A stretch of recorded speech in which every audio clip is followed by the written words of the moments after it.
Hello everybody and welcome to Expeditions Viking. We'll get started once in a minute or two. There we go.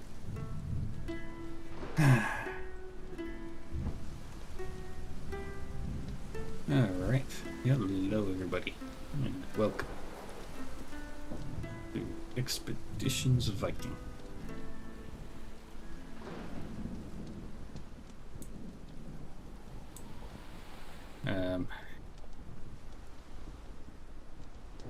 Ultimately,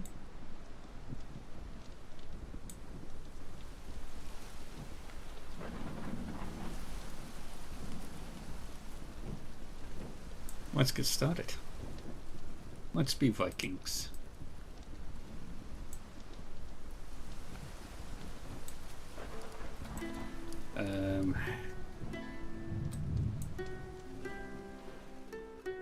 So when we played, we successfully fended off a raid. We beat up some bad people. Not so much bad people. We beat up the raiders. We exiled an entire family.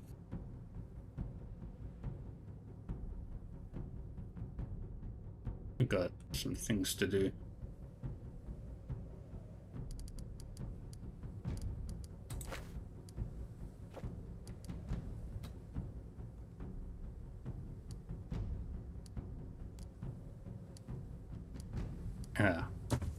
We haven't fully defeated the raid.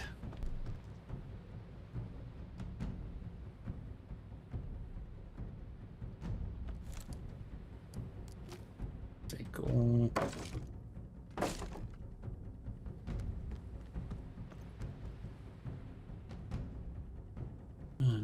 There it is.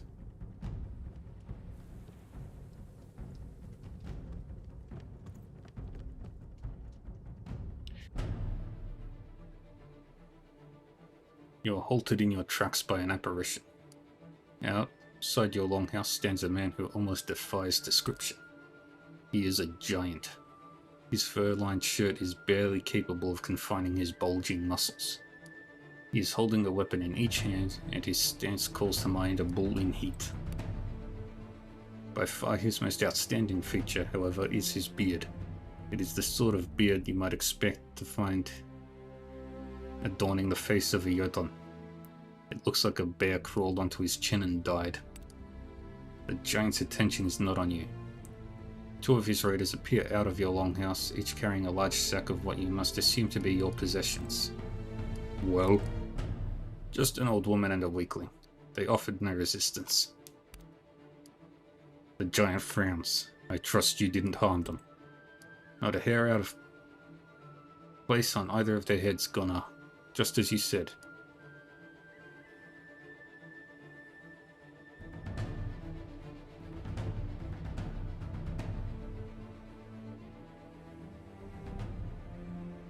What in Odin's name is the meaning of this? There you are. The three raiders turn towards you as one. Immediately the sacks hit the mud and the weapons leave their sheaths. Let's be quick about this.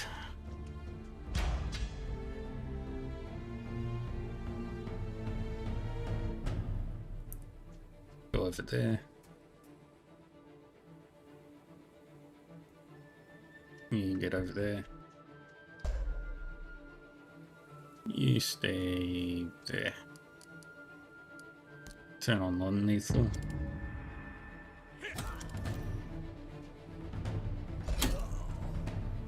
Damn.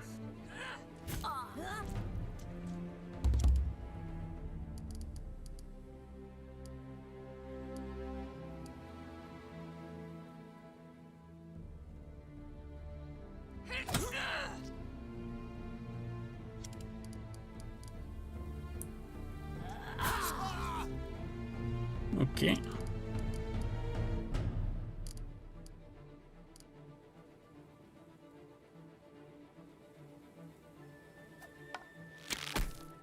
Dang it.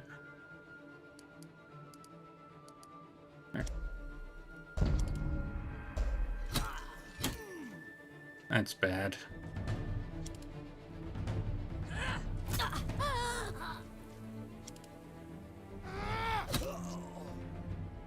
Alright, we're still alive.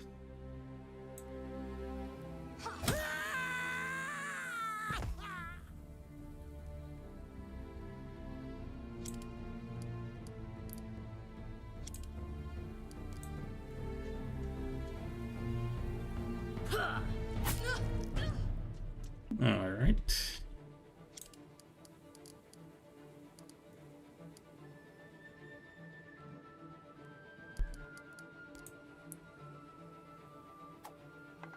Range and shot. Okay, we can't hit you.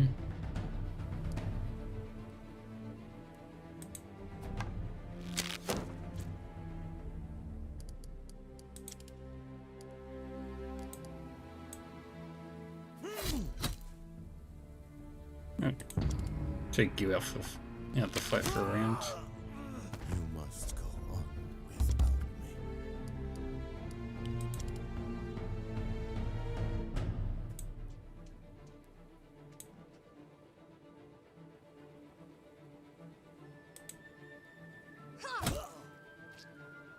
There we go.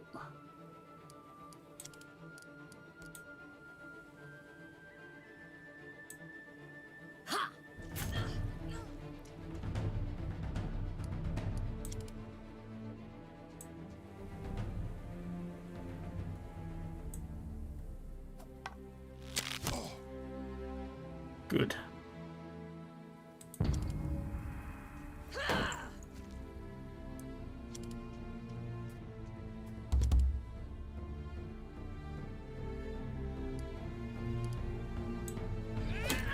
Take you out.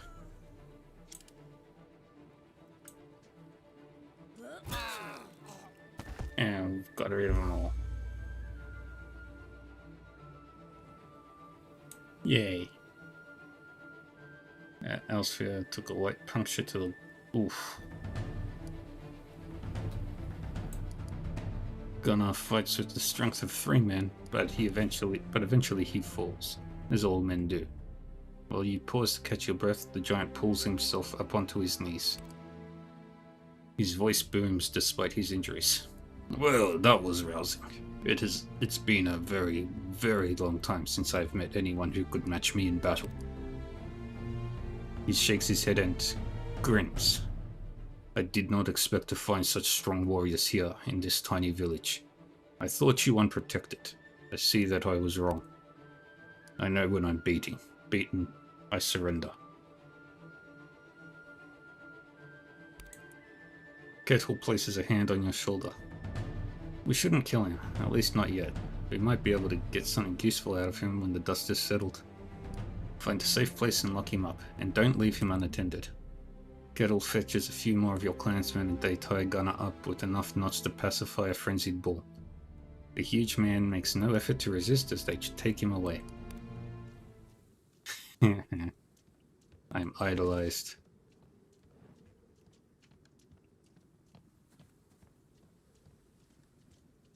Alright, let's talk on Estridia and Rurik.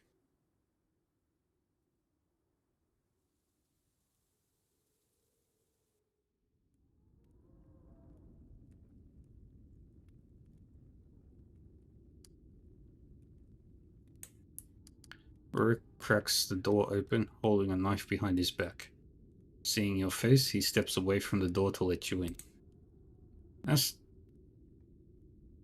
You're alive. Your mother grasps both of your arms as though to make sure they're still firmly attached. And you're in one piece. I thank the spirits. Are you both unscathed? We're fine. 2 of those brutes came in here and pilfered the silverware, but they didn't harm us.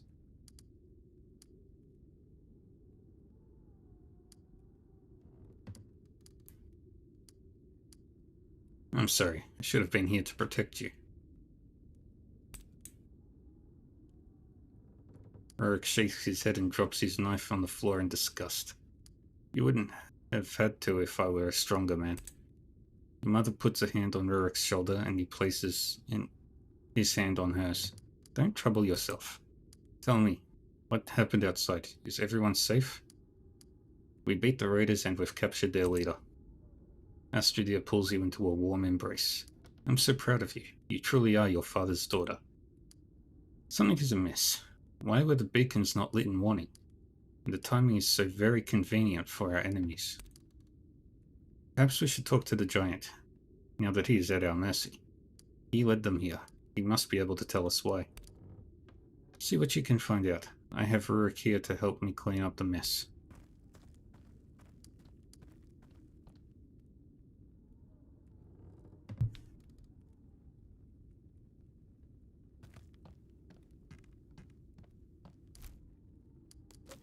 Take.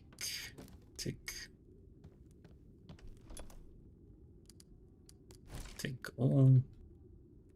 We received Blood Ice, which is a 16 durability sword.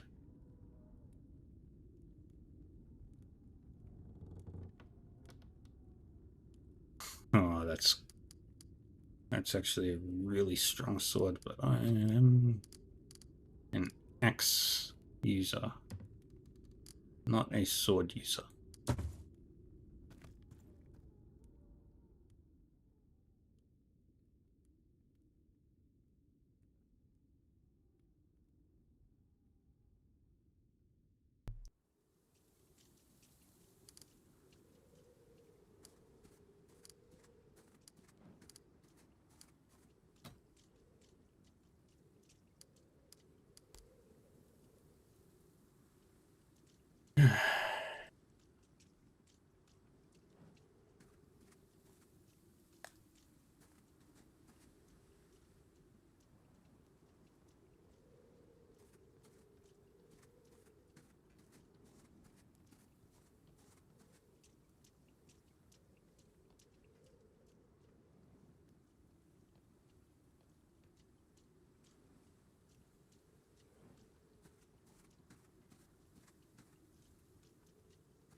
Where do I need to go? Longhouse, Kettle's home, Witch's hut, burial site.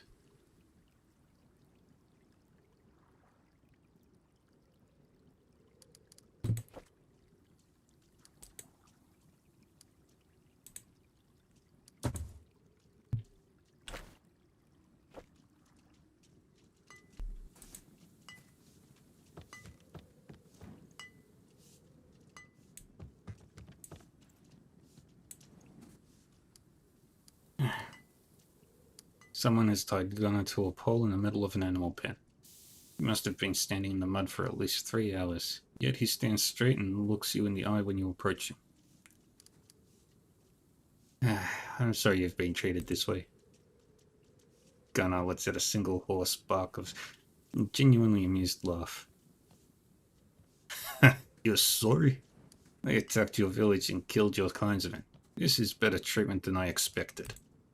The huge man pauses for a moment to adjust his weight against the pole. We didn't have a chance to get properly introduced. I am called Gunnar the Peaceful. I am an Ulfhidden from Vestfold in the north. I assume you are the Thane of this village? I am Bersa, daughter of Gangrada, and I am here indeed the Thane here. Tell me, Bersa of daughter of Gangrada, why am I still alive?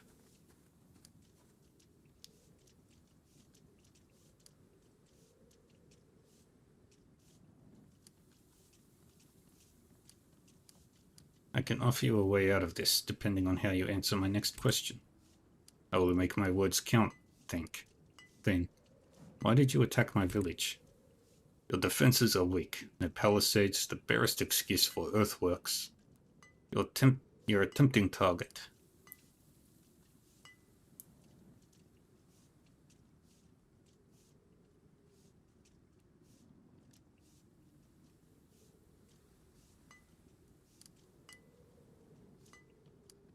You want me to believe you sailed down from Kalpang to steal my...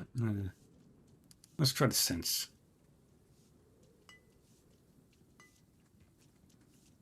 Hmm.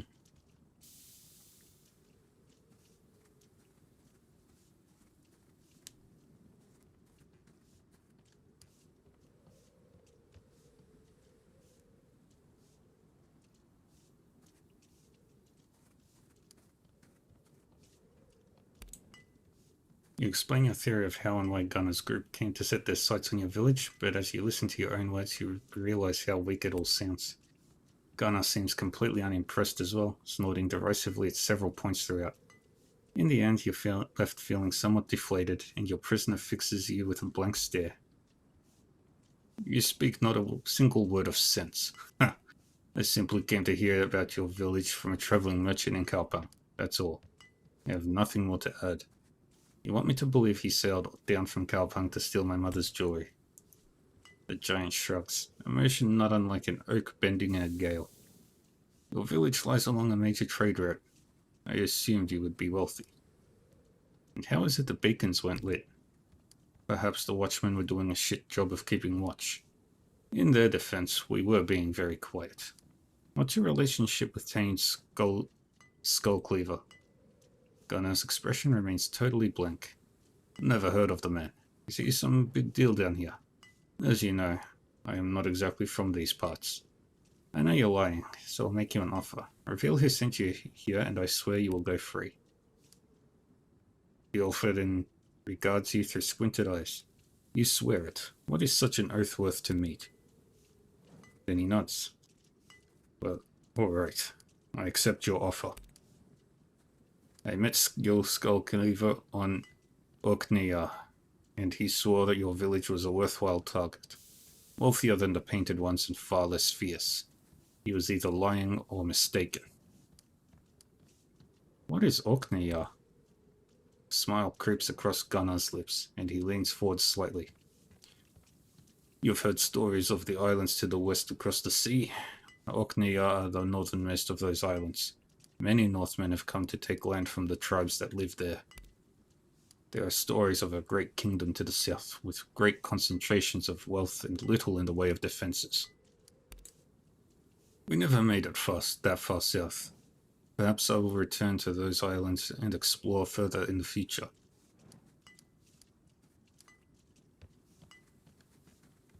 Who are the painted ones?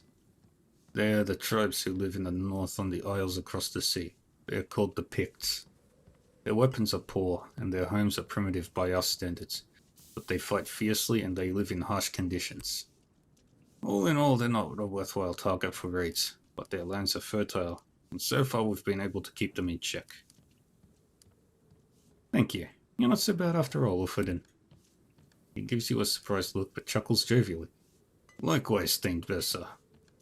Although I find your hospitality somewhat lacking. Ha! You should have seen the connection. Yeah, Dane's school mentioned his ties to Kalpang at the feast. And here's a group of Northmen attacking us out of the blue. What does he stand to gain from this? He must intend to weaken us ahead of the next Althing. Do you believe he's really been to the isles across the sea? And Gunnar as well? Could be. He said they crossed far to the north and found only tribes. But if the stories of larger kingdoms to the south are true, perhaps that's where Gangrada went.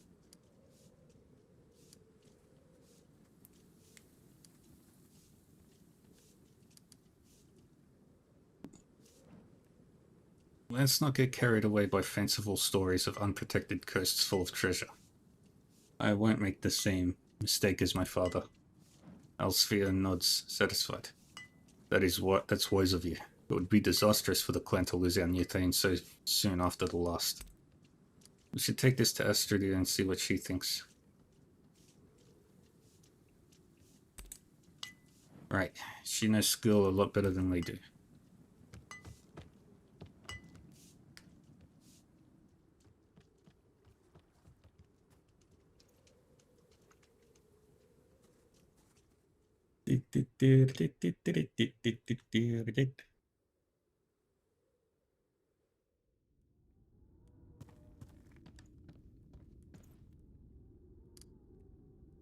Did the man talk? What did you find out? Our neighbors are conspiring to weaken us. Then it is as I thought. Who is behind this? The Northmen have started settling in the isles across the sea. Skill met the raiders there and convinced them we were easy pickings. And we were. This raid was our own fault. Our defenses are inadequate. We'll deal with that later. If Skill is acting against us, you know what that means? He'll try to get control of our clan from Sigurd the Ringer at the next Althing. That must be his ultimate plan, yes. This gives him almost a year to weaken us further in the eyes of the king, and nobody will help us against him. As she speaks, Astrida counts on her fingers. He holds great favor with the king, so we can expect no political protection. Further, Jelling is a large territory with many fine warriors, so we can't possibly face him in battle. Third, he all but controls trade with Kalpang, a route so profitable as to rival the trade from Saxony through Rib. We have almost a year until the next Althing. There must be something we can do.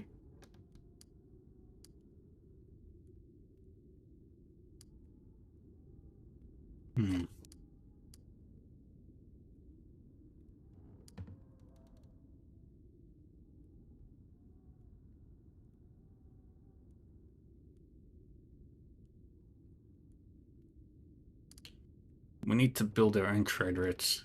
School has Kalpang. We'll get the isles across the sea. Everyone stops to consider the implications. Dark looks are exchanged, heavy with doubts and worry, but nobody appears to be able to come up with a compelling alternative. Finally, your mother sighs. I see no other option. Your first disdain will be to leave your clan just like your father? Nefia rolls her eyes so hard, Elsfia, you can almost hear them straining their sockets. Do you have anything to contribute other than more complaints about Gangrado? Do you have any rebuttal to offer the better than nuh-uh? I know you're sworn to serve Bersa, but if you're so afraid to leave, I'm sure you can convince your Thane to let you stay. Elsfia crosses his arms and shifts his weight impatiently. I'll follow if so ordered. In fact, I'll be glad to go. However, our duties lie here, with the clan. There won't be a clan much longer if we don't do something to counter Skill. Think about the glory we might find across the sea, the treasure, the battles.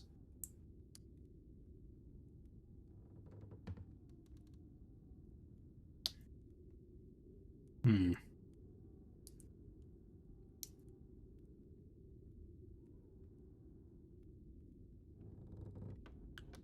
not going for glory. We're going to save the clan. I may not agree with your decision, but I respect your reasoning. I'm with you. Then we must begin to make the preparations immediately. We have 2 months until spring. You'll need a new ship and a real herd to crew it. Your horse skulls alone won't be enough. We need cargo to trade. If trade is what we're planning.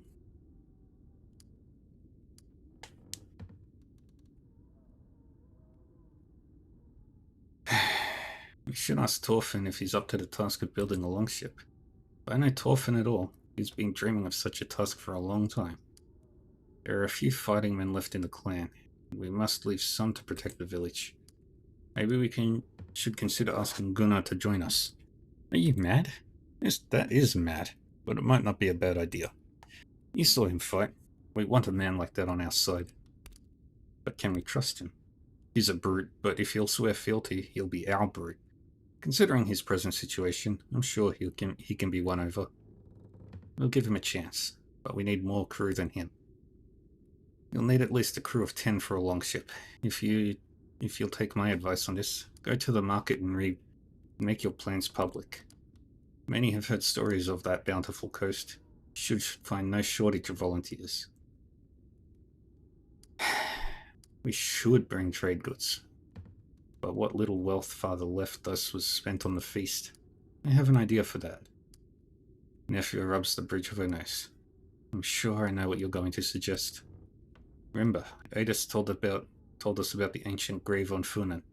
where they say a king and a queen were buried with all their wealth. Shield Maiden smiles. I knew it. That's true, we could sell the loot and fill the whole ship with cargo. If that story were true, that grave would have been robbed generations ago. Let's at least talk to Edith about it and ask what she thinks. It's worth looking into. It does sound whimsical, but Edith is wise and well-grounded. Talking to her wouldn't hurt. Good, we've got a plan.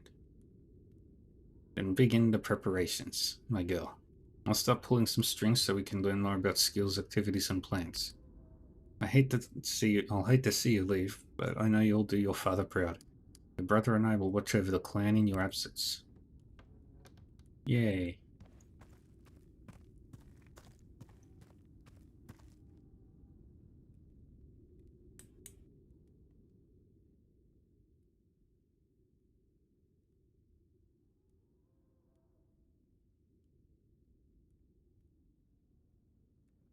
I heard you're leaving. I want to join you. Why do you wish to join? Do I really need a reason? No, but if you have one, I want to hear it. It's just time to leave, you know. I owe a lot to Hulda, but I've learned all I can from her, and I still don't know enough. I hear it's a big world out there. It'll be a dangerous trip. You'll have to contribute.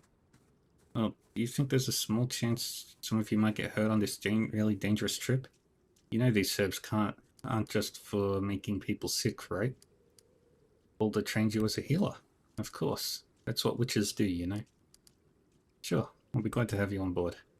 She smiles, and it's a proper smile for once, showing teeth and everything. Thank you. I'll find someone to take care of Hulda while we're gone. Yay. Let's talk to Gunnar. Gunnar is still where you left him. The hog is curiously sniffing his pants. Good to see you again. Have you decided what to do with me? I have an offer for you. I want you to join my herd. I accept. Then you may now consider yourself a resident of Skjern. Kettle cuts Gunnar's ropes. We'll find you a place to stay. For now, we can at least get you out of this pig pen. The Orphan stretches, squeezes his wrists to get the blood flowing again, and puts out a huge hand to seal the deal. I swear before Odin to follow you wherever you ask, and serve you with my life. Yay. Okay.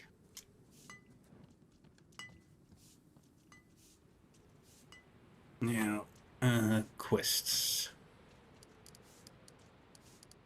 We've got all debts, motley head.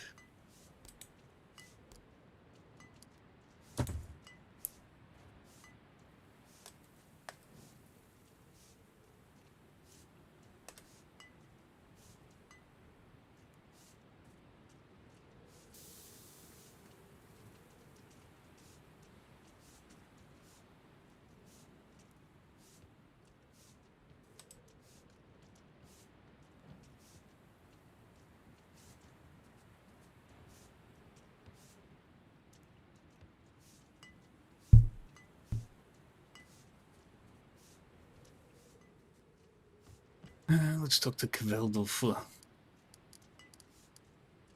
Can you repair my damaged equipment?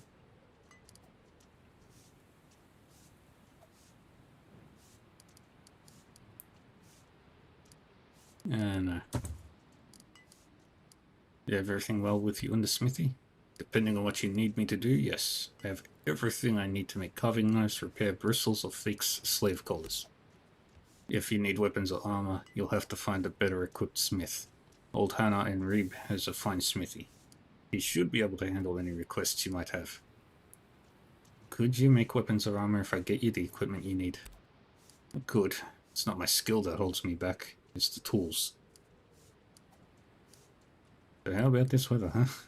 Yes, the frost has lasted very long this year. This time last year, the snowdrops had already started sprouting. At least the forge keeps me warm, so my work isn't impaired much. Talk to you later, Kveldulfa. Alright, let's do the homestead stuff.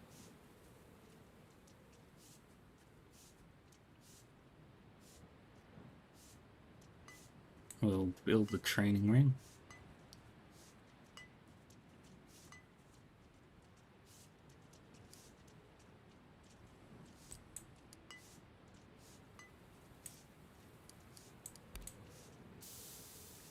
We can't build anything else right now. I need 50 wood for that. How much wood do I have? 11.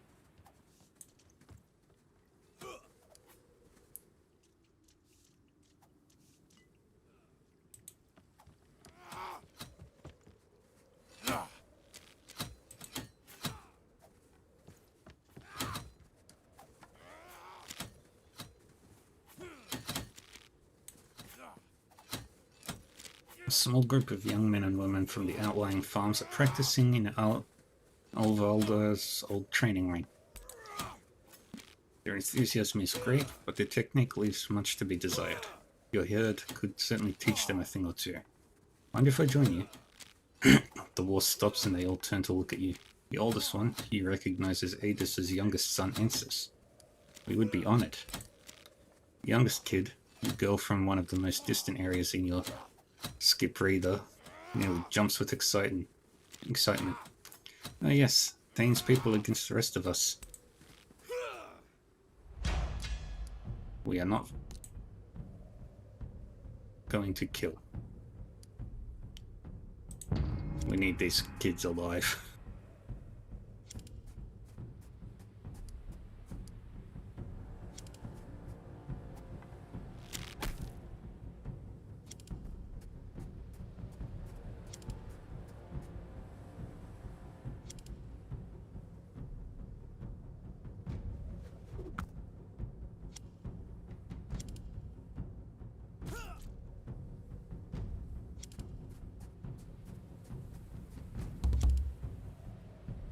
Okay.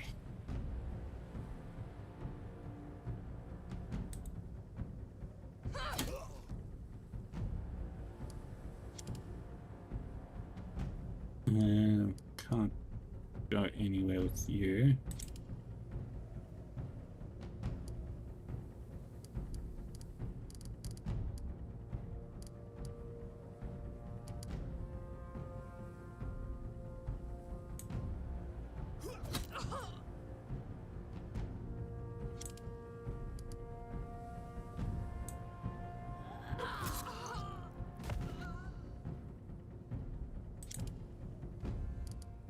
And shoot you.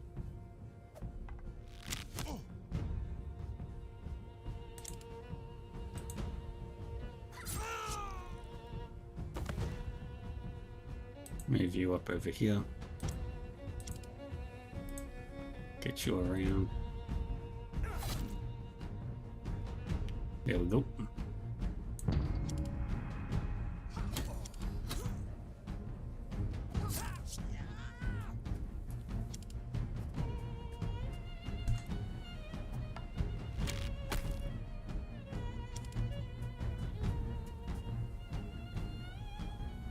They're doing good.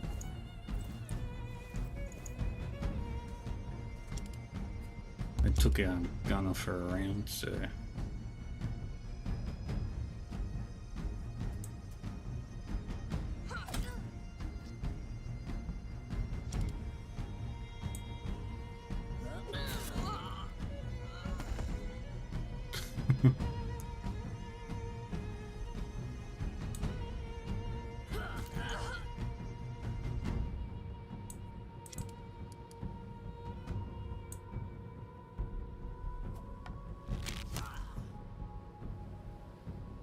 Yeah, go knock you out.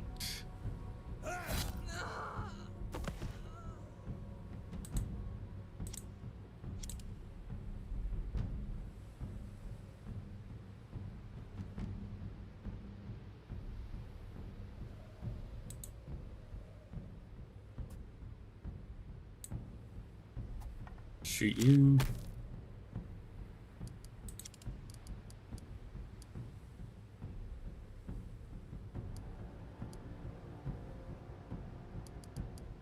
And okay, can't do that.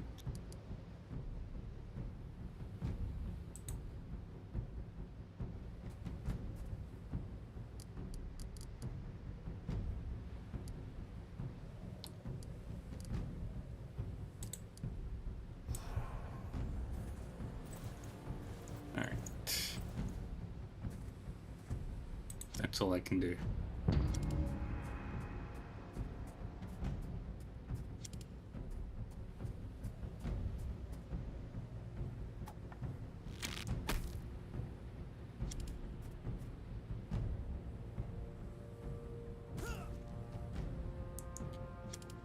They really don't like Gunner.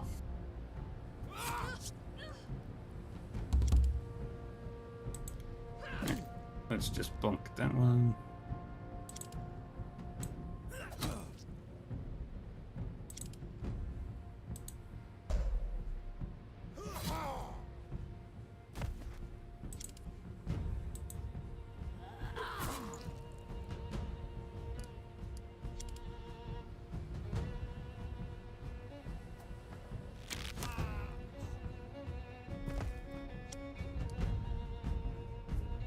Get you into position.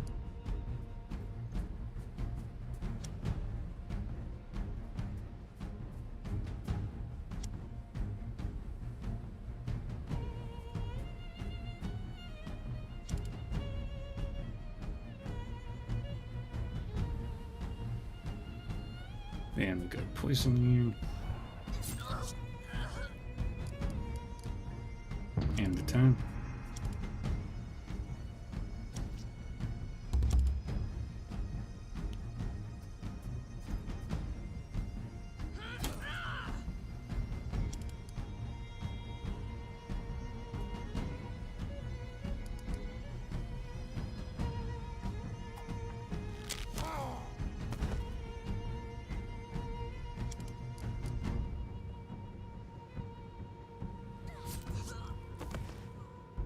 And there we go.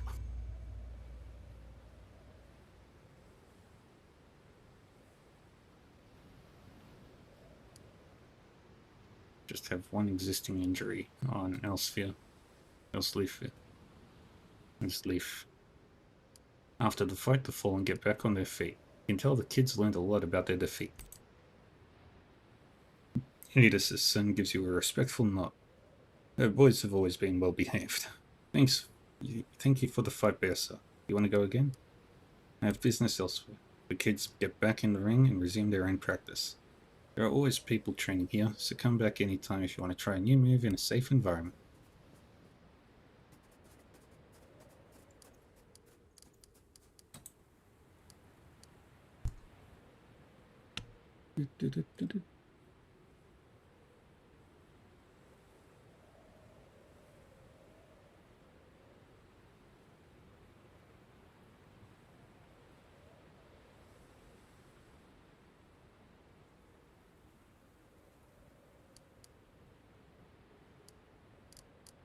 Okay, let's talk to Edis.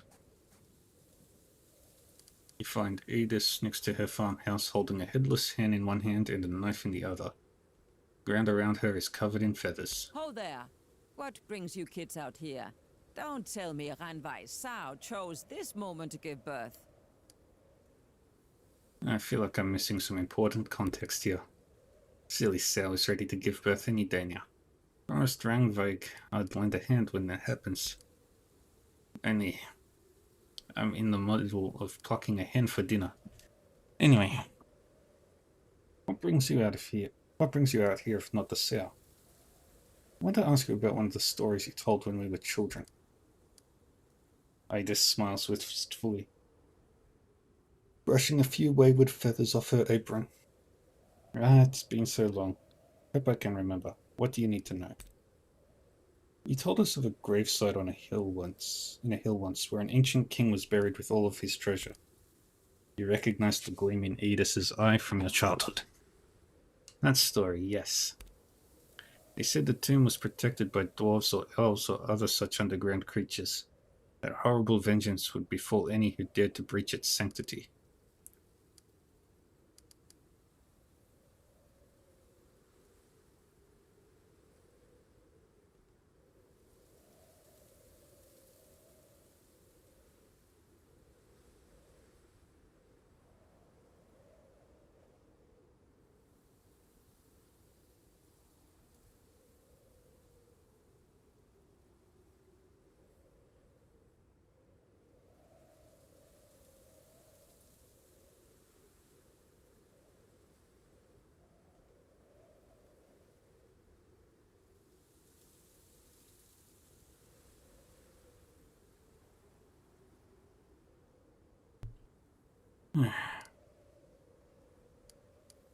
You know if the tomb is real? Seen it myself. Travelled through there with Alvalda, and we had just been married. On our way to start our family. Spent a night in a small hamlet at the base of the hill, where I heard of the treasure and the creatures that protect it. Why are you asking about this now? I'm preparing an expedition. I need treasure that I can trade for supplies. Idis looks intrigued. Where goes the journey? Isles across the sea. The stories tell of unprotected coasts and great riches. I now have additional questions. The woman finally puts down the chicken. She wipes her hands on her apron. Tell you what. Let me come with you to the grave. Be easier if I show you the way. If you wish to join, you're welcome. Great. Meet you at the edge of the village when it's time to leave. For now, though, really must finish this hen.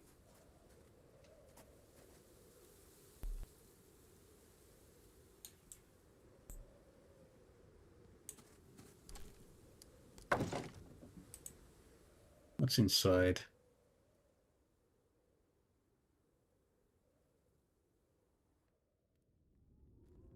Torvalda.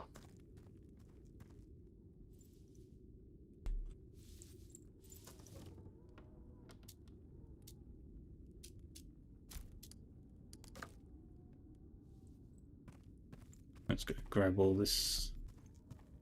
Grab all the loot that we can get our hands on.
Hey, look, Sally, my dear.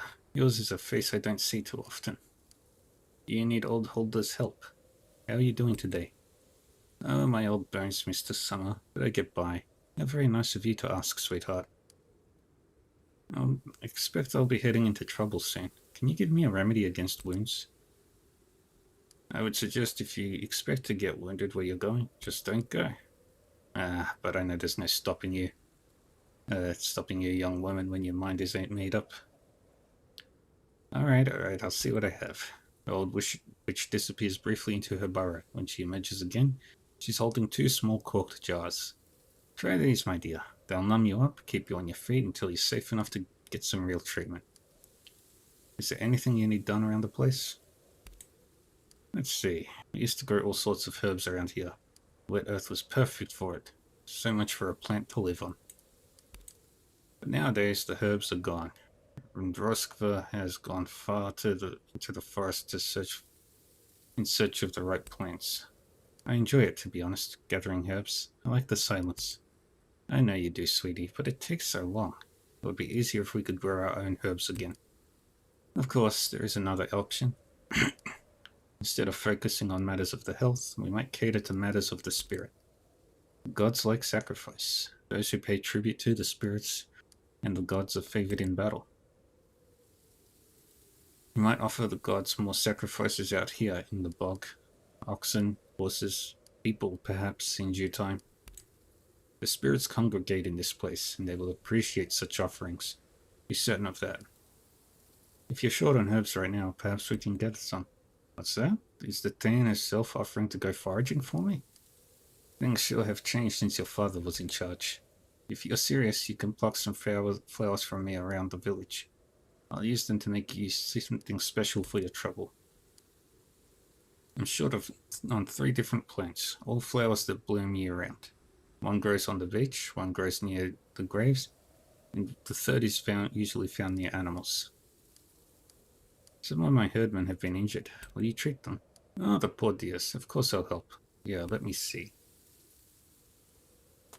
An hour or so later. There you go. Just let that sit. Time and sleep will take care of the rest.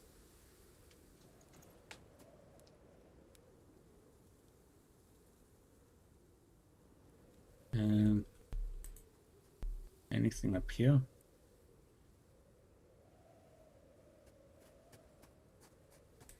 No.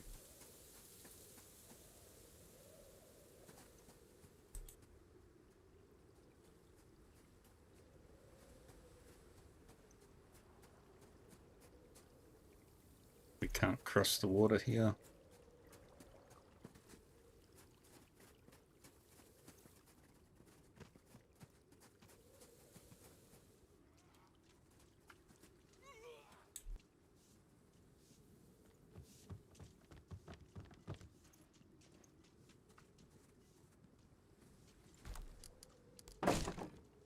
Grab that. Grab all that. There's Torfin.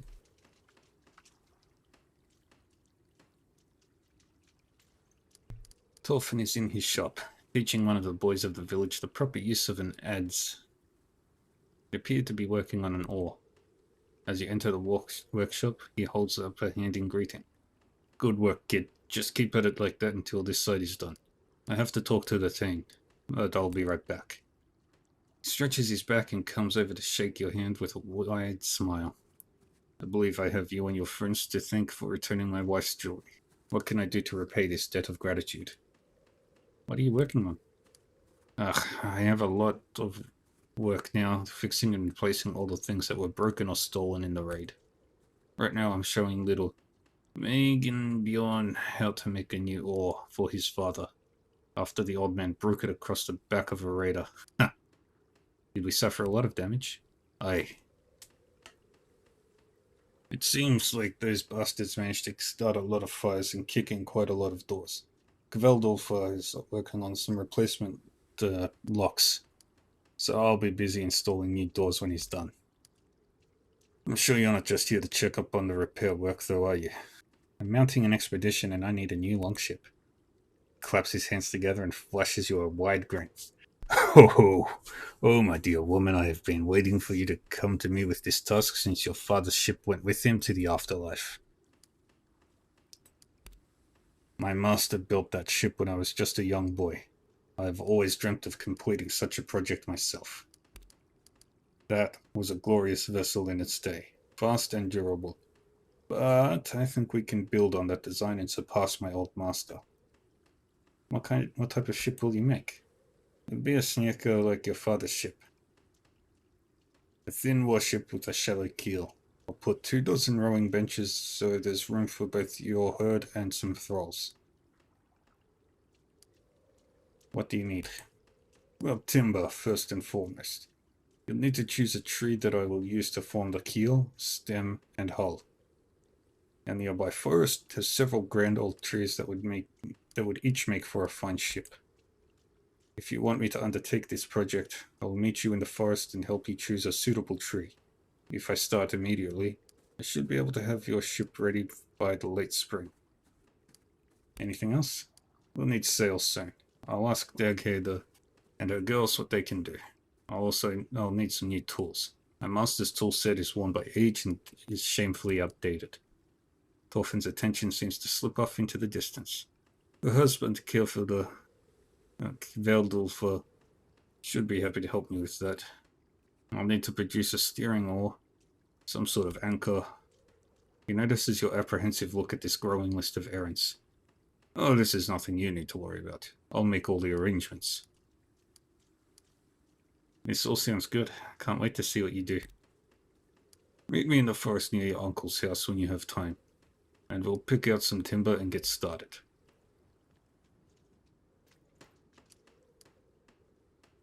Sigurd walks up to you at a brisk pace and stops abruptly at a respectful distance. Bersa, I found something you may need to deal with. What's going on?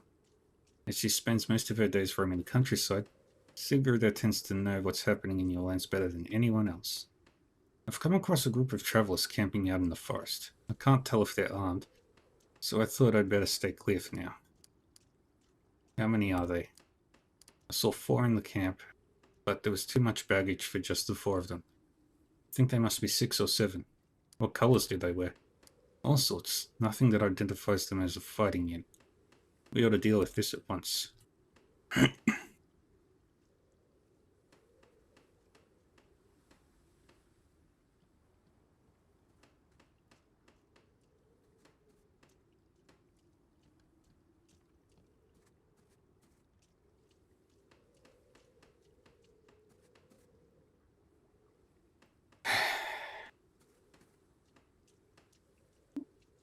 Sigurd lets out a shallow breath she seems to have held in for a while, which condenses in the cold to a wispy cloud between you. Lotta and I will keep an eye on them until you get there. Sigurd checks the knife in her belt as she turns on the spot and strides away towards the forest.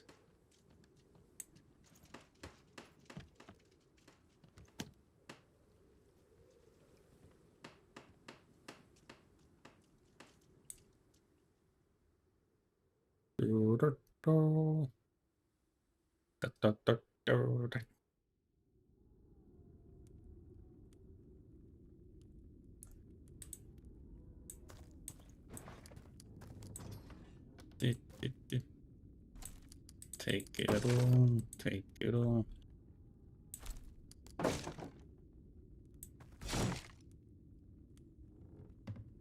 Take everything. You need it all.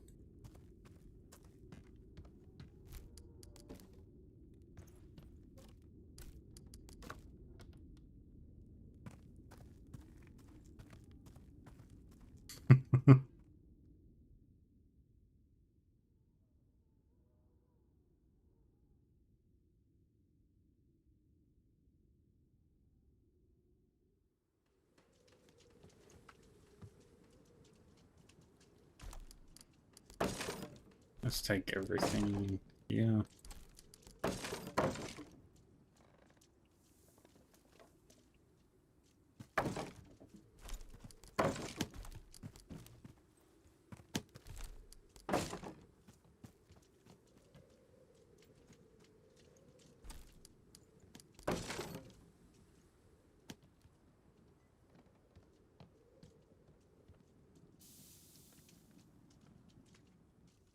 Yeah,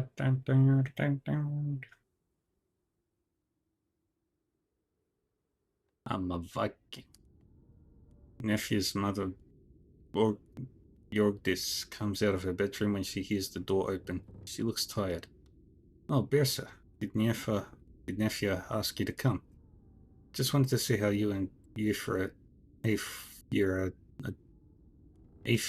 are doing. That's very kind of you.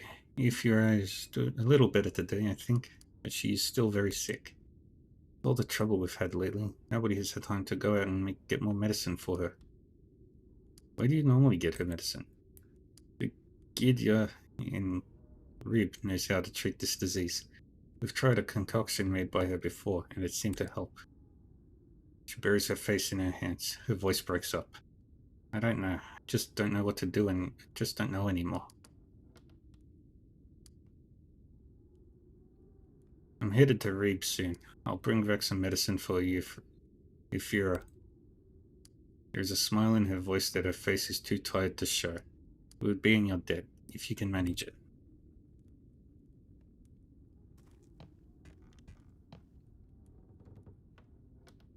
And we can't take this stuff. Euphira is buried under several layers of pelts. She rolls over to face you and sits up groggily when she sees who you are. She manages a rather pale smile. Oh, hey, Bersa. Are you here to check up on me? That's sweet of you. How are you feeling? As if on cue, Euphira breaks into a raw, painful cough. It takes her more than a minute to recover. I've been better, but I'm still alive. Nephew's voice is soft and full of concern. You better stay that way, little rabbit. I'll be very angry for you otherwise. Euphira gives a weird cough giggle. You trying to terrify me into getting well? Come here, you. Nephew sits carefully on the edge of her sister's bed and holds her hand. I've promised your mother I will get you some medicine. Euphira's voice is so soft and mild, it sounds like she's dozing off. It's very kind of you. I know she'd go herself, but she's no one else to look after me. Yeah, Mum needs to stay here and take care of you. We'll handle it. You should get some sleep.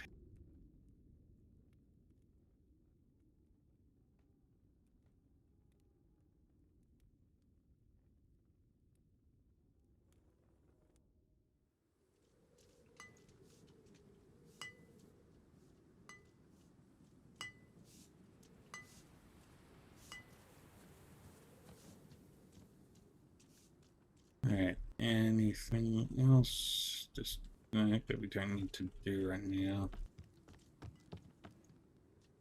Talk to you, Elmfrieda. Guten Tag, Bersa. Do you need anything? Anything interesting happen while I've been busy? Well, Bjordis has been wringing her hands more than usual about her daughter's illness. Reckon you might want to ask her about it, if nothing else than for Nephew's sake. I'm preparing to mount an expedition to the west. Aye, so I've heard. I'd join you if I could, but you know how it is with my leg. Perhaps it's for the best. I can't empty the village completely of menfolk. That's true at that. I'll help your mother watch over the clan while you're away. So how about this weather, huh? It's been better. It's been nice. Wife is not too happy about the cold, but I'm always glad to warm her. That's a man who loves his wife.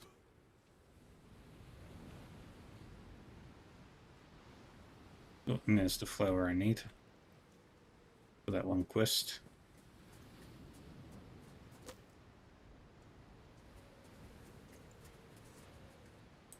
Got the beach flower. We got some cows.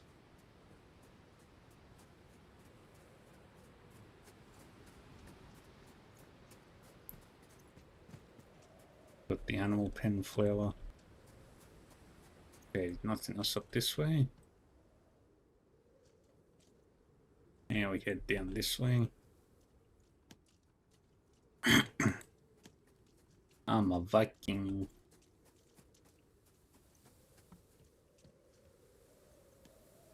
Checking. There'll be one up around here. Yep.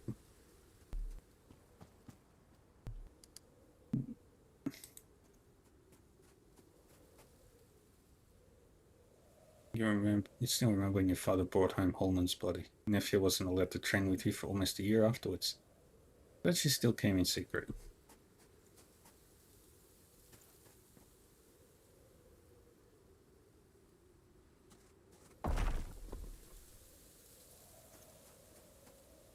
Your grandfather erected this stone.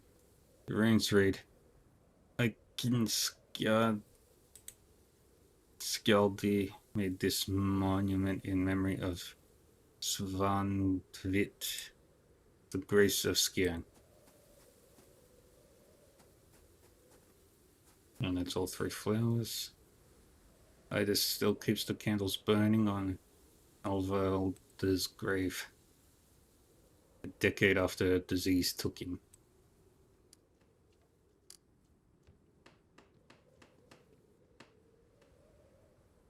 Okay.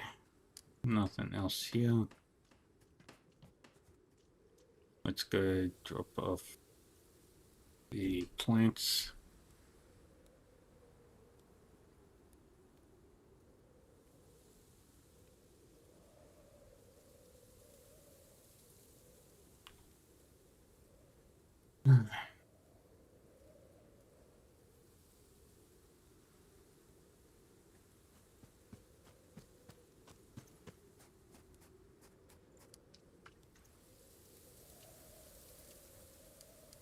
I brought you some more flowers.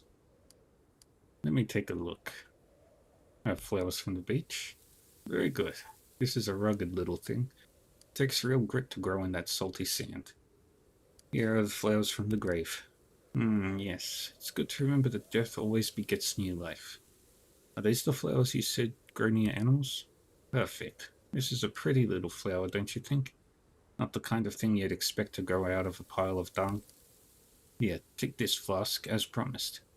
This drink will wake you right up if you're feeling sluggish. Just don't overdo it. I'll swing by once in a while. Yay.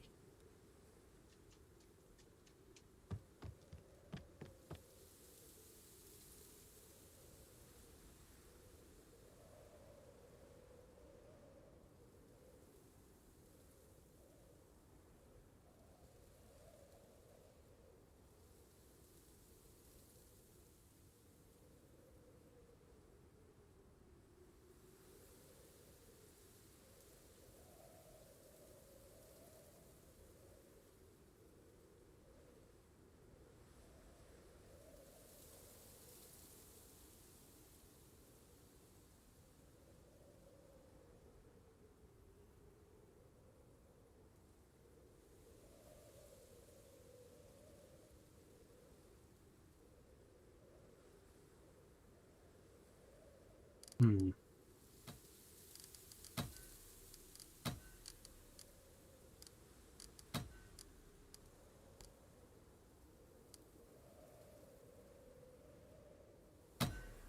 I'm gonna put some points into that.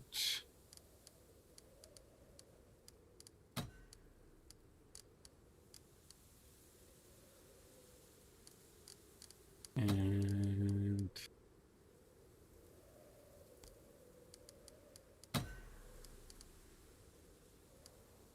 4 more star points.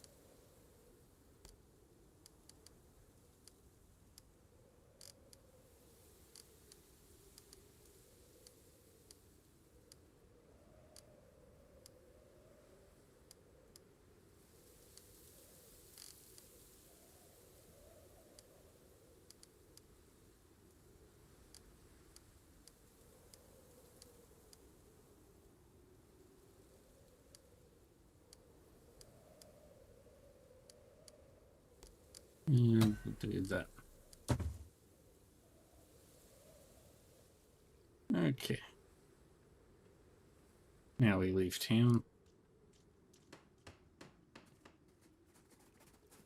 We're gonna go to the forest first. There's a few things we need to do in the forest.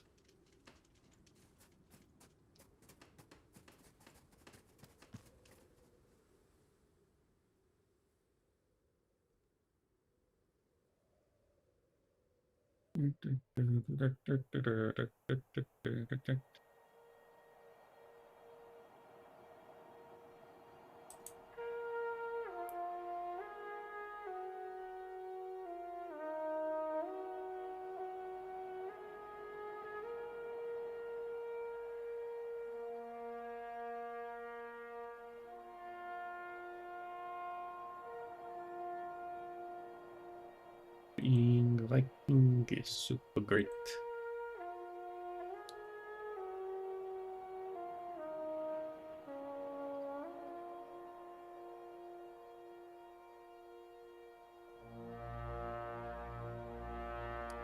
Alright, don't need to go there.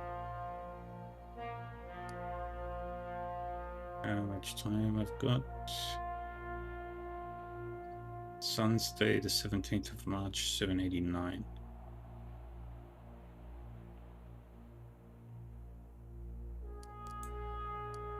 One month to prepare for the expedition before it's too late.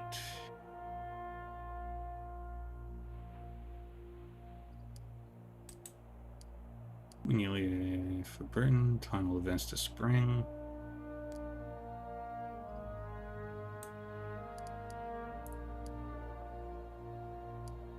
Okay, there's a campsite. Let's read. All the way down there. That's Skirnig.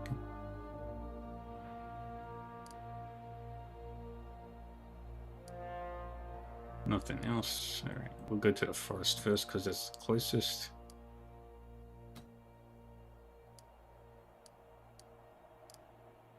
Alright, we'll take Gunnar, Elsphere, and Roskva.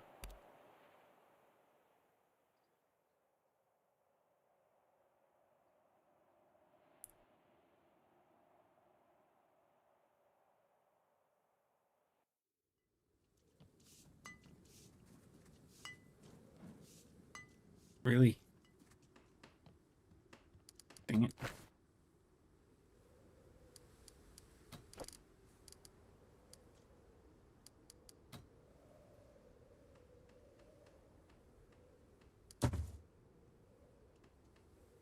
Ads will be starting in about 2 minutes and 30 seconds.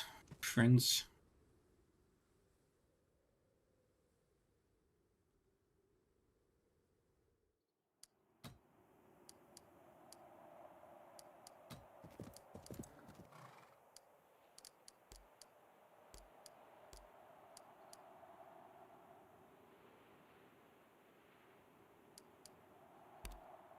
Okay.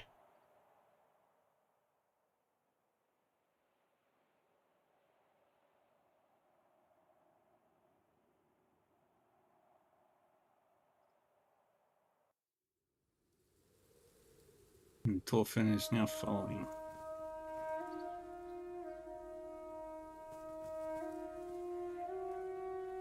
I believe there was a few things to do I here. always loved these woods. Remember when we turned this into Asgard and we had to fend off a Jotun invasion?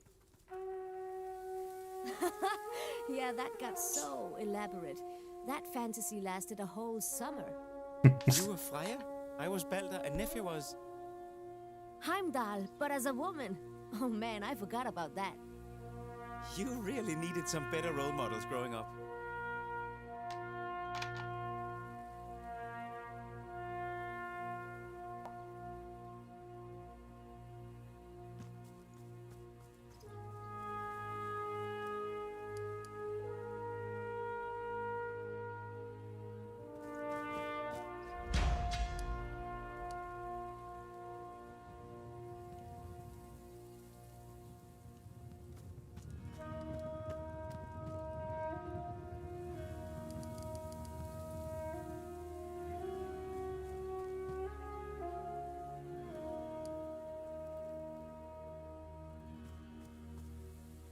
You can stay in the back.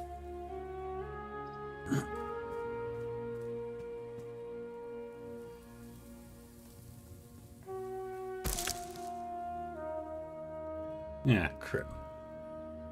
Do another peaceful. Need this.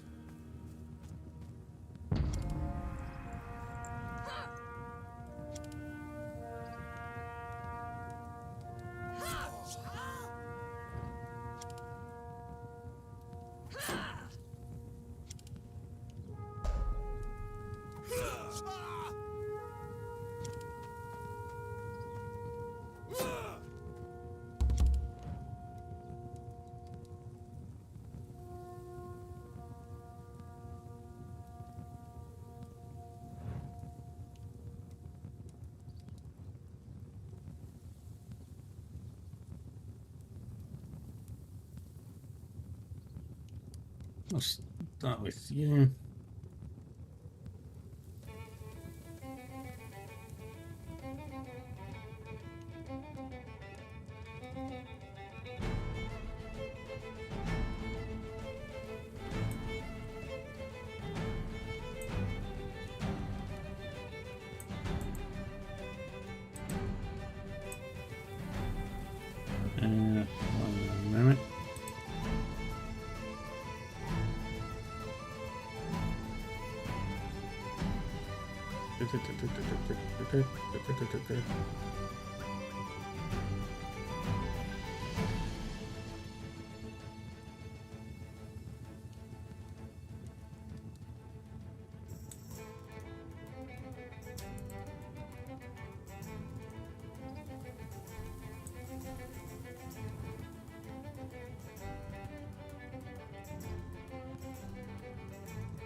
Okay.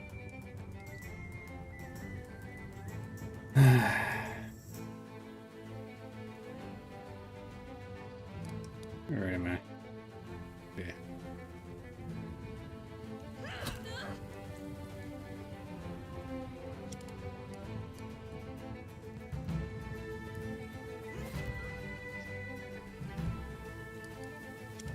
I'll got you. Stab you.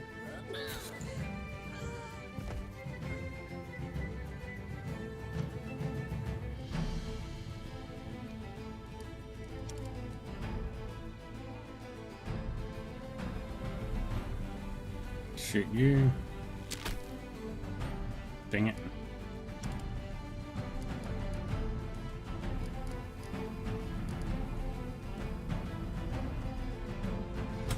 Slash. And yep, that one's dead.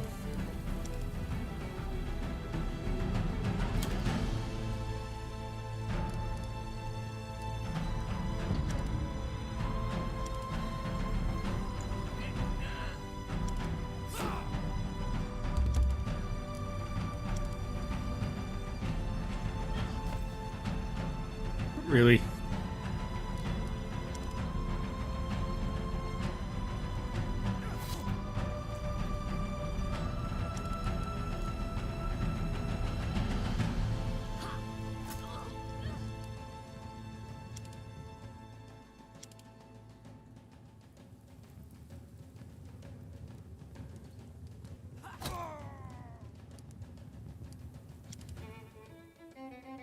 And ranging shot on you.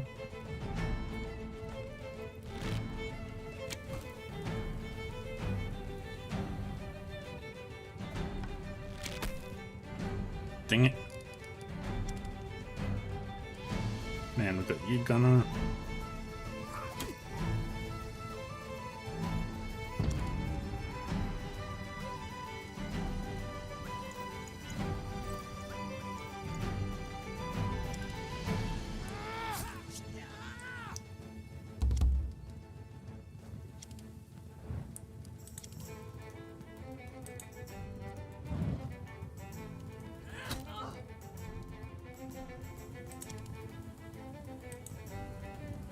Take you down.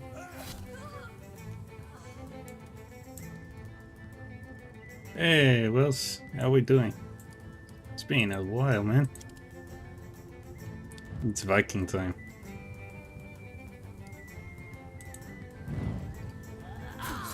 Of course. I'm an idiot. I left her standing in the fire.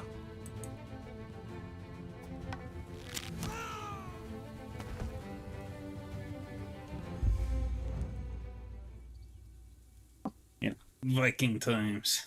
Love it. And nobody got injured. Ooh, you're it. Act 2. That's a... So, you finished... Well, summer for me, so...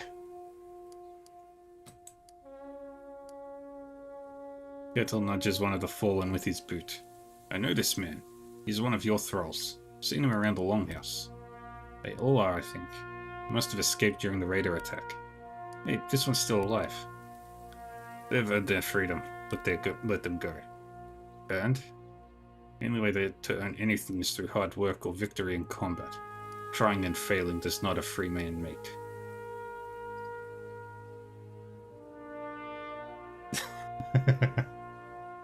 Two boring dogs. Yeah. But to be fair, that officer was what you would call an idiot.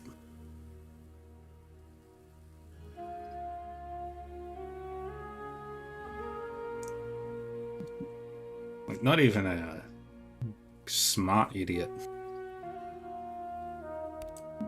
Not on Gilbert's level. Pah, they were ill-equipped and poorly trained, but they fought anyway. They've proven they have the will to be free.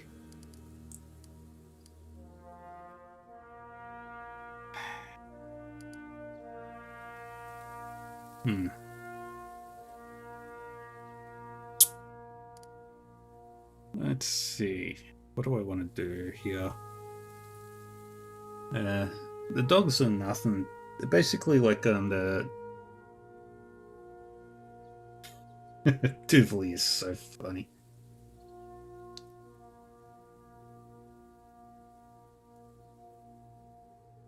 Duvley is adorable, but don't let her hear you say that.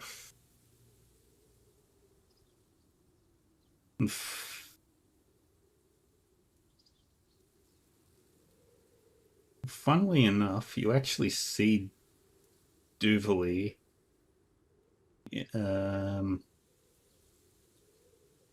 Legram in I think she was in Cold Steel 1.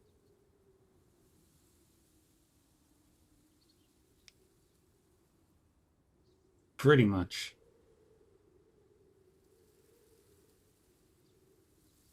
Yeah, exactly. Yeah, you're right. It was too. It's so many references and everything, like name drops and mentions of characters, even descriptions, and you're just like, oh shit, that's awesome.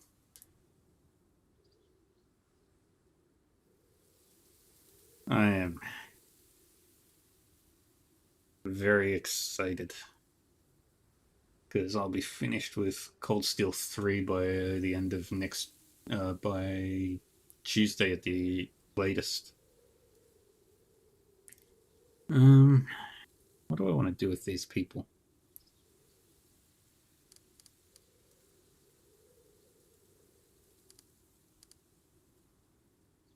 I think you'll have a good time with Cold Steel 3.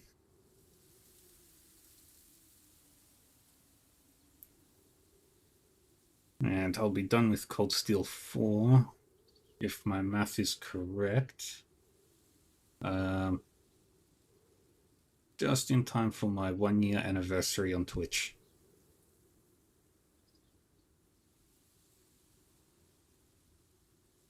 Speaking of which...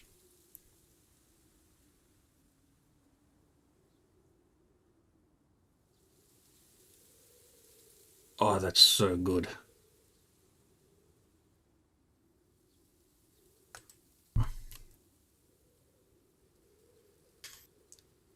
Yeah, but I've been putting in like hours and hours and hours.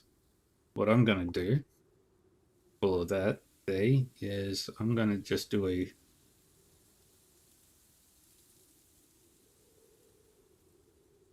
New Game Plus Cold Steel 2 by the end of December. It's pretty good. When did you start it? I'm gonna free them. If they crave freedom that much, let them have it. Give me stuff. Give me your meat.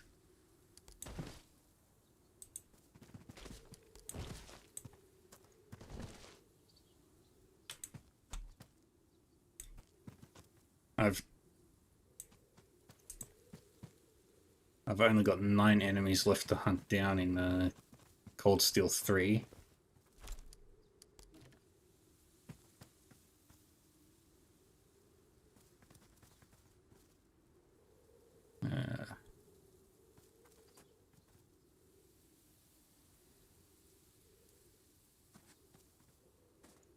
Hello?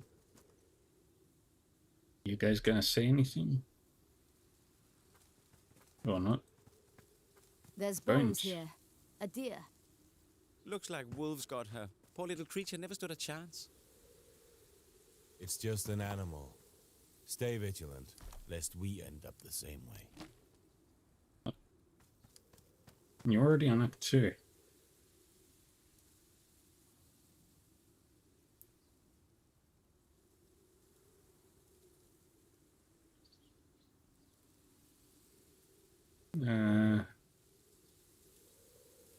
So you're gonna do 2 playthroughs back to back.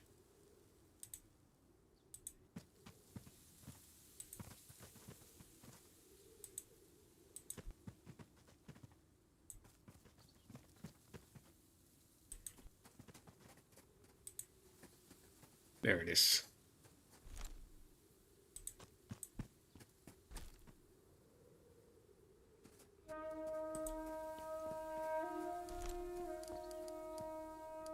Bear claw trinket, broadsword, valuables. Out of the well, you haul a bundle made from half-rotted old pelt. You cut it open and spill its contents on the crunching leaves covering the ground. A small but valuable stash of jewelry, and a sword that has seen better days. Halfway through counting up the valuables, your attention is caught by the unmistakable sound of many boots walking briskly through the frozen underbrush. A group of scruffy-looking fellows appear from the forest, all visibly armed, but weapons not yet in hand. The man barks a rude command. Alright now, that stuff belongs to us. Hand it over and there won't be any trouble. You must be the former gang of the man who sent us here. We've been looking for that asshole's stash ever since he got caught. Didn't expect he'd convince someone like you to retrieve it for him. What'll it be then? Gonna give us trouble?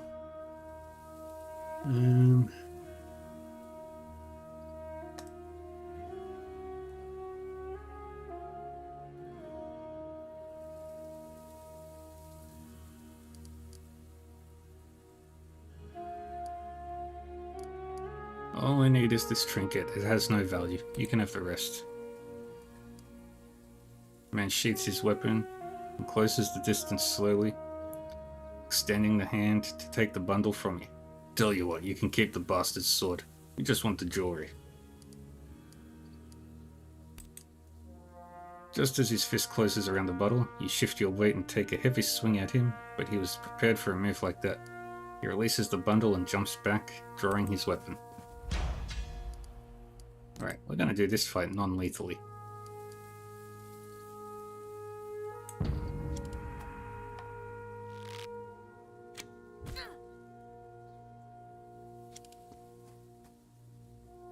Now they got 2 archers.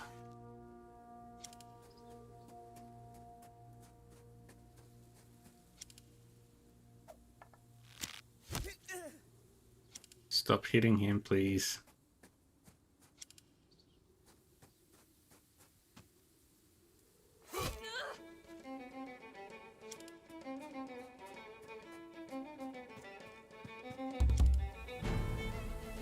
Okay. Ah, she's not here. Fuck.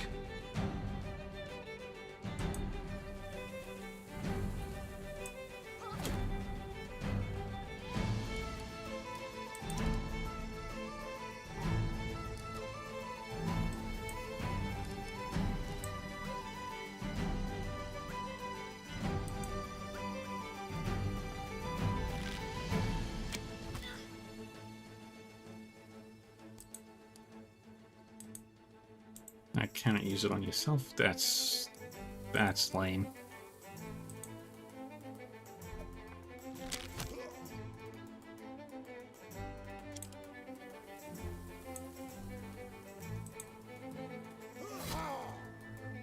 Okay, we took him down. Continue forward. Stab you.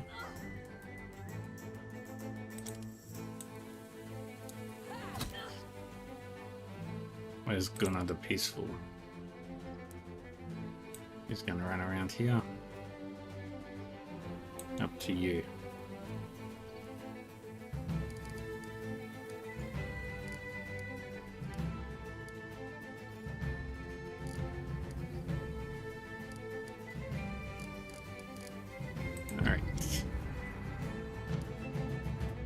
archers are going One of these days, I to take shall him learn out. how to That's fight. bad.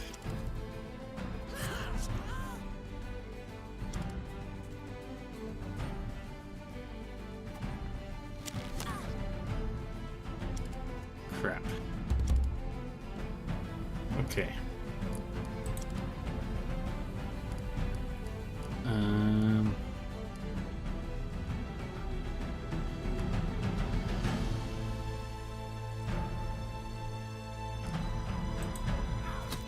Take you out.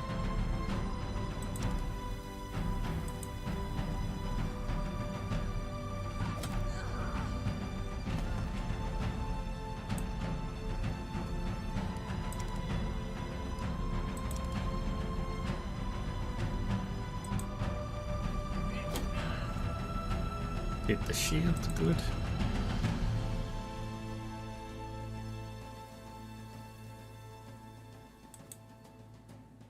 Stabbity stab. And he was stunned, so he can't do shit. You can't do anything. So... end the turn there. Did the stun again.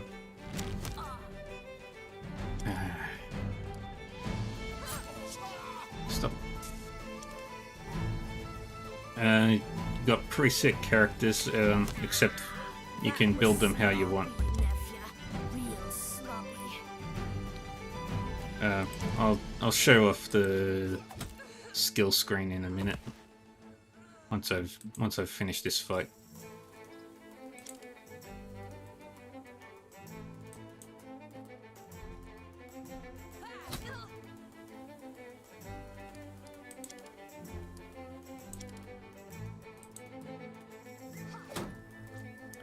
Alright, the shield is broken.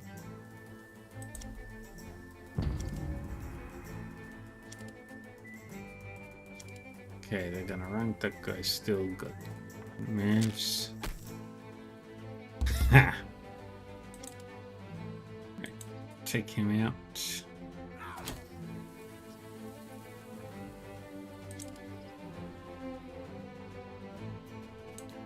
Get all the way over to this one. Finish that guy off. There are different builds that you can do. I'm not sure what the optimal builds are. Ooh, beehive.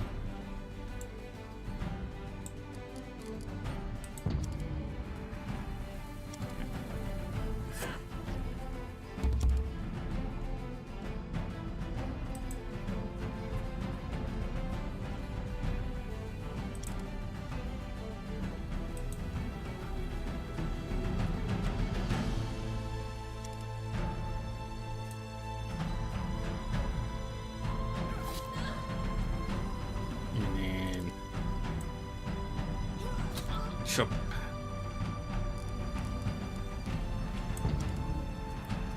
Stop running around. You guys are frustrating.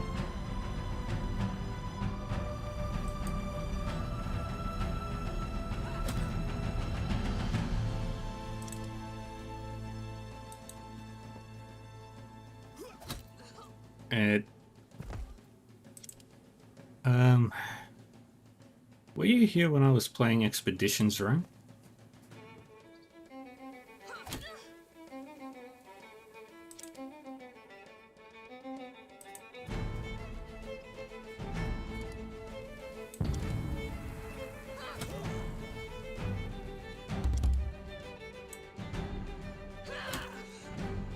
There we go.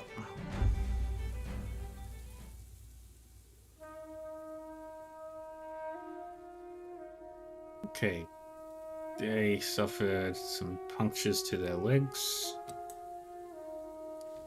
And we're taking all their loot.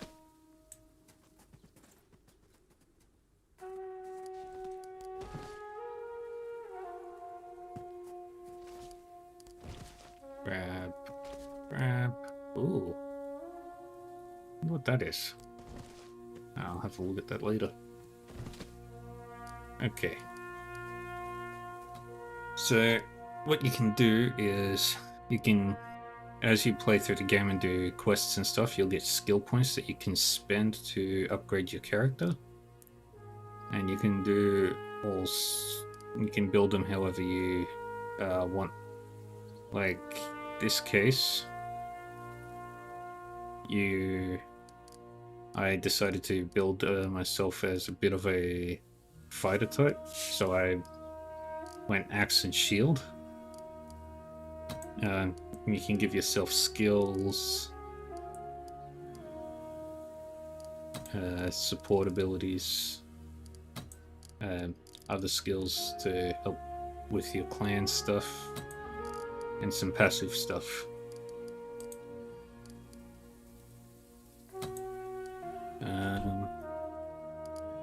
What weapon do you have?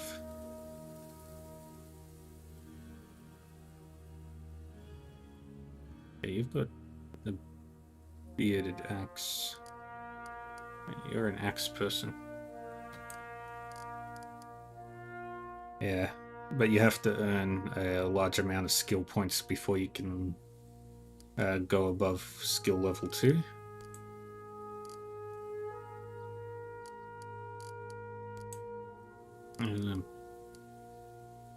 He can't learn anything because he is actually a civilian. She...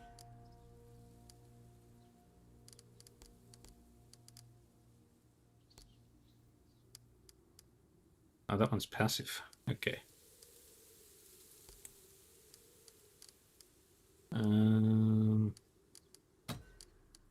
He can... what can he do?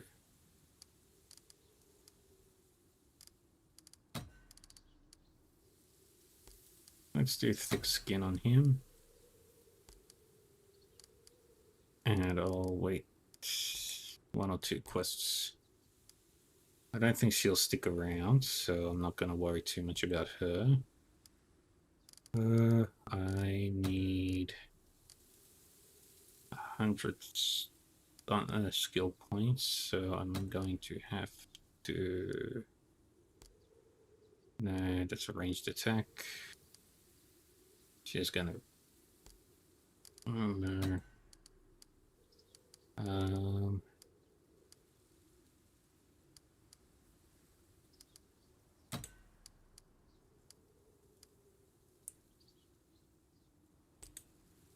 Let's do that.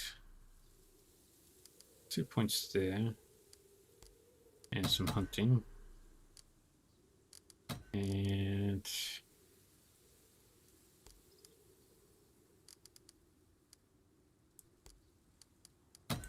do that. You, I'm going to give low profile because that'll help you out a lot. And that. And that. And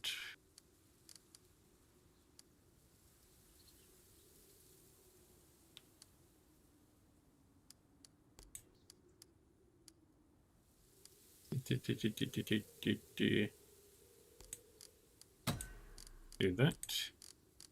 You are very defensive focused. Can't upgrade them yet. Don't want charge.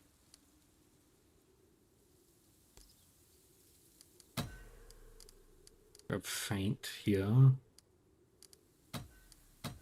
Support skills. Grab that.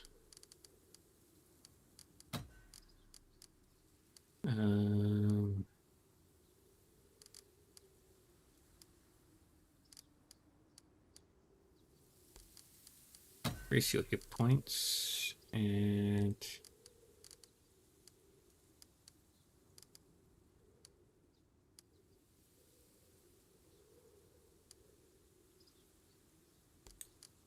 No, that won't work.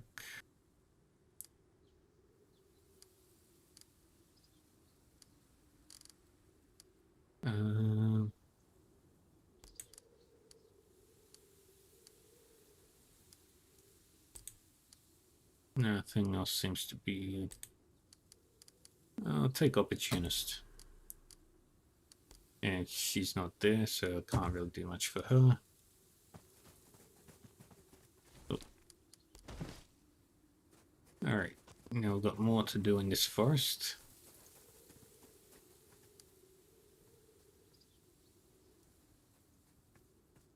Oh, I think I've got like 3 or 4 quests in here. This is a beautiful oak. There's just about enough timber in here for a heavy, intimidating ship. Okay, that's one. I need to find any trees with a circle of stones around it.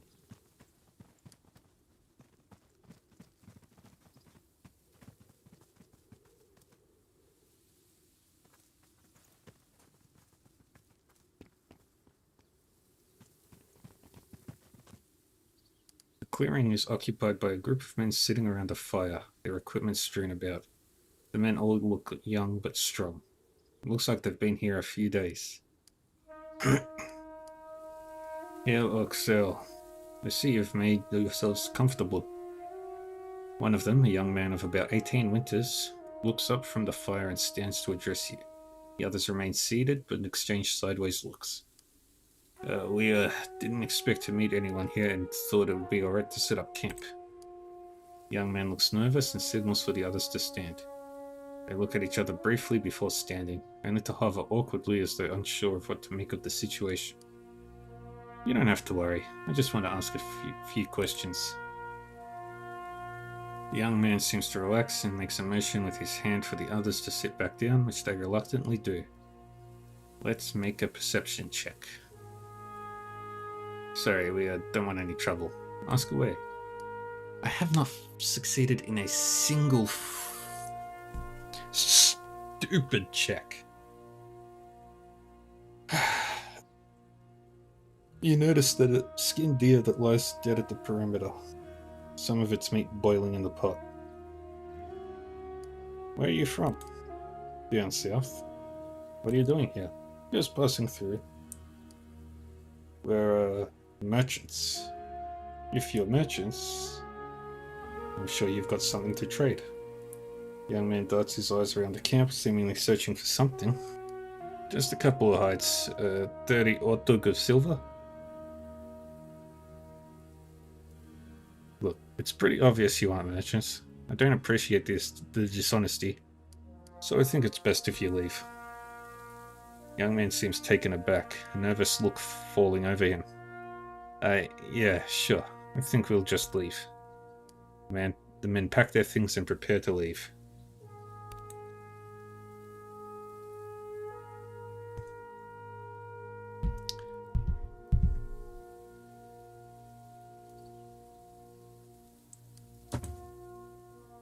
Did I do that?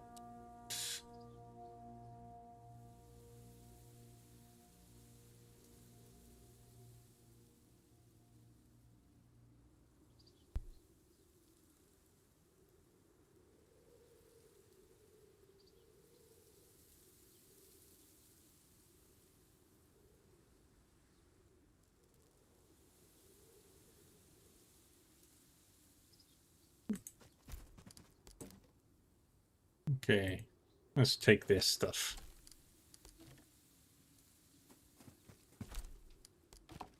Look!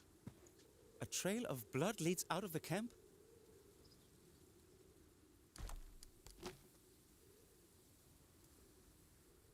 Why can't I get an angle on you?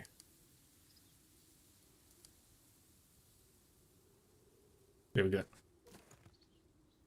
Okay, that one was empty. Where does this lead? This way. One of these rocks. Get another skill point. That's good. Got another tree. Ah, a large old elm. This is a strong timber. If we use this, I can build a ship with plenty of room for cargo.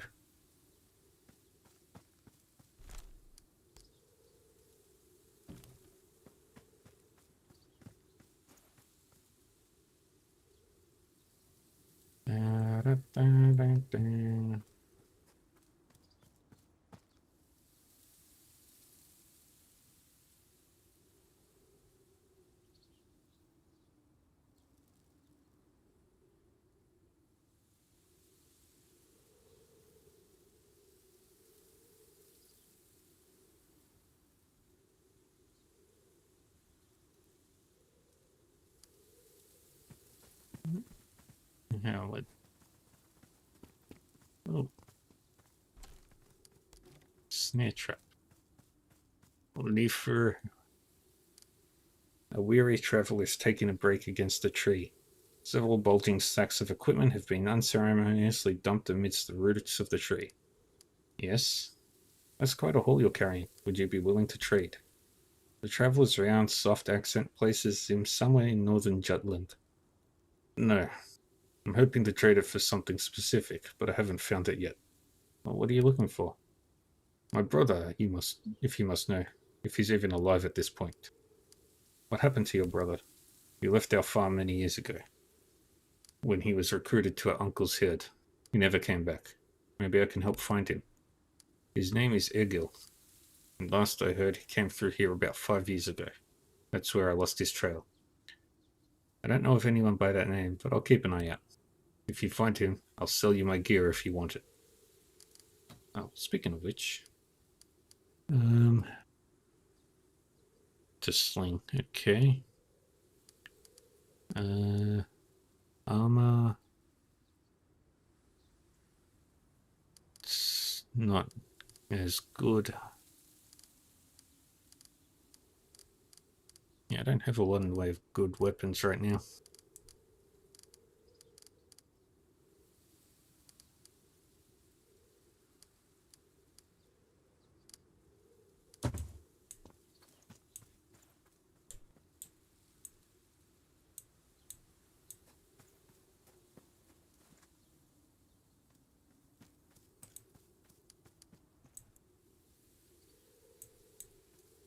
Let's see, any more interesting things hanging around here?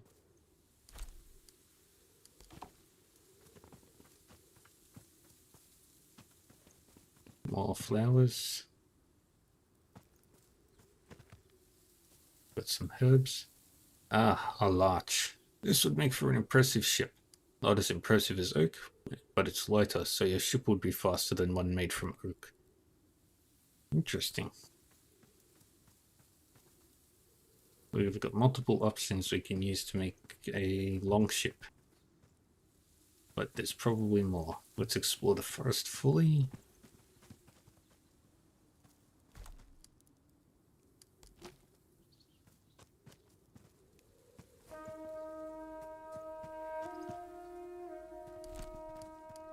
And take that from the corpse.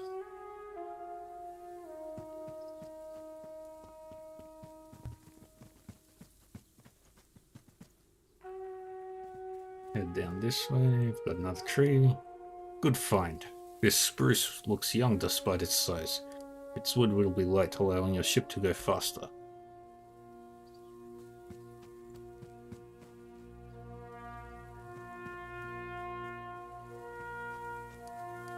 Anything up here? Bones. Remains of a person lie half buried in the snow. The left hand fallen apart, but grasping at a rusty sword sticking out of the ground. Bony fingers strewn around the handle. Interesting.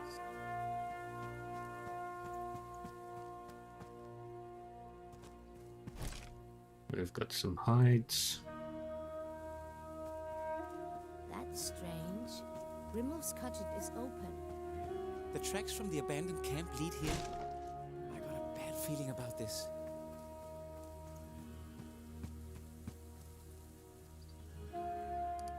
A tall, dark-haired man is hammering steadily at a wooden fence, adding a new row of boards atop the old. He appears surprised to see you, but not unpleasantly so. Ursa, I haven't seen you in some time. What brings you out here? Grimulfer the Tall is your uncle, but has remained a somewhat mysterious figure throughout your childhood. He participated in every one of your father's expeditions, and you know he is a strong and skilled warrior, but he mostly keeps to himself. Just checking to see if all is well. I didn't see you at the feast. Grimulfer shakes his head slowly. I was not in the mood for a drink. Gangrada was the third of my brothers to die in battle. I have grown tired of pretending there is glory in such a death. What are you working on? I'm trying to improve the pen. This accursed pack of wolves has taken 4 of my animals since the autumn.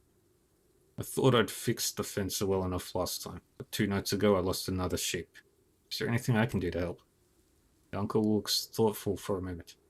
If you're up for it, I've thought about setting a trap to kill the pack. I can't do it alone, of course. They would just escape, or kill me instead. With your help, though, it's a different matter. What's the plan? We tie a pig to a tree and wait in a circle. If the wolves come, we attack. They'll try to flee, so we have to be quick about it. But if we can get just about half the pack, they're likely to avoid this whole area in the future. That should work. When do the wolves usually come? Your uncle drives his right fist into his left palm with a loud smack. When I'm away, so I can't catch them.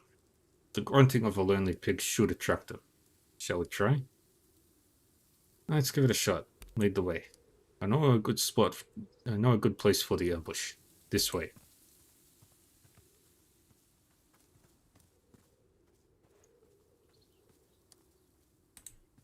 Let's follow Uncle. Grimulfer the Tall.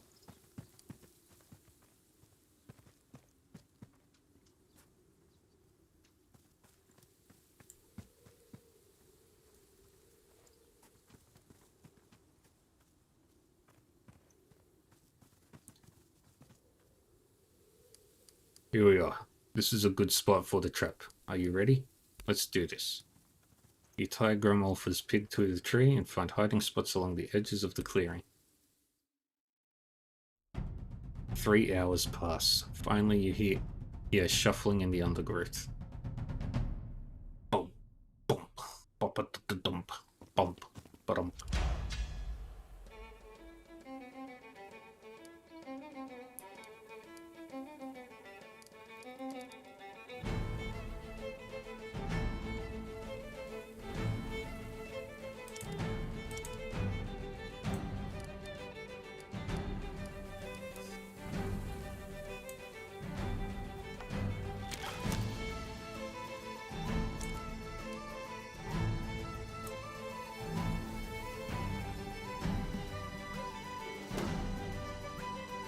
That's fine.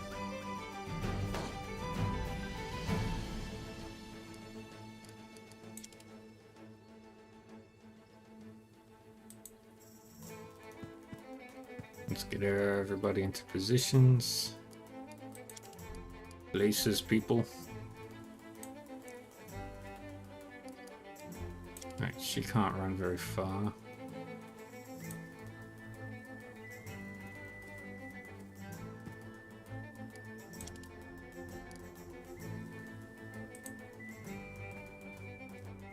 And Torfin can't do anything with.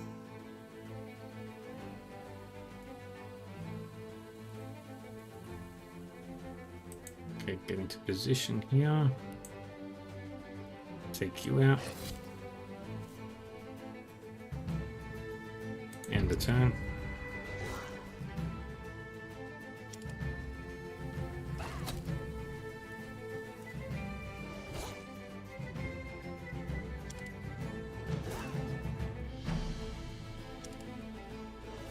Yeah. Keep getting attacked.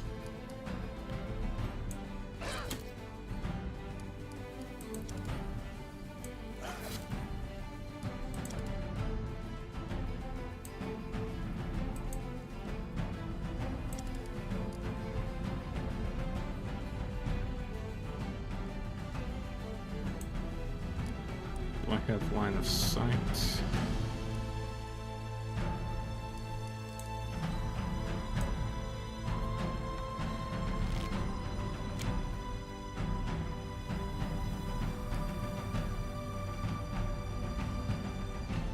No, I do not.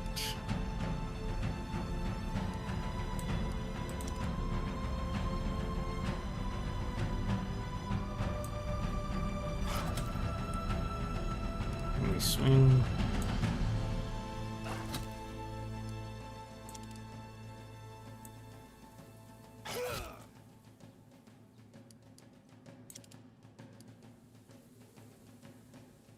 And send you in to help deal with the wolves.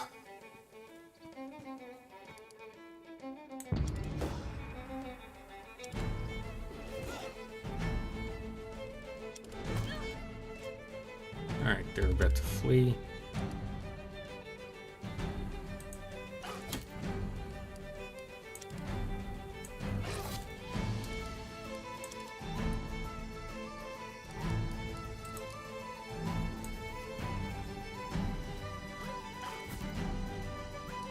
Good.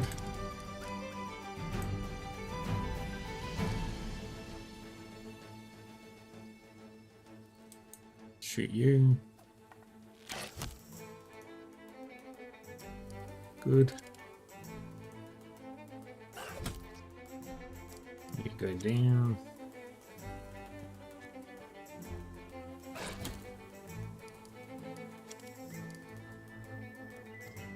And punch the wolf. And we finish off the last wolf. Oh yeah. Absolutely. But you know how it goes. One day you're the worst enemies, next day you're best friends for life.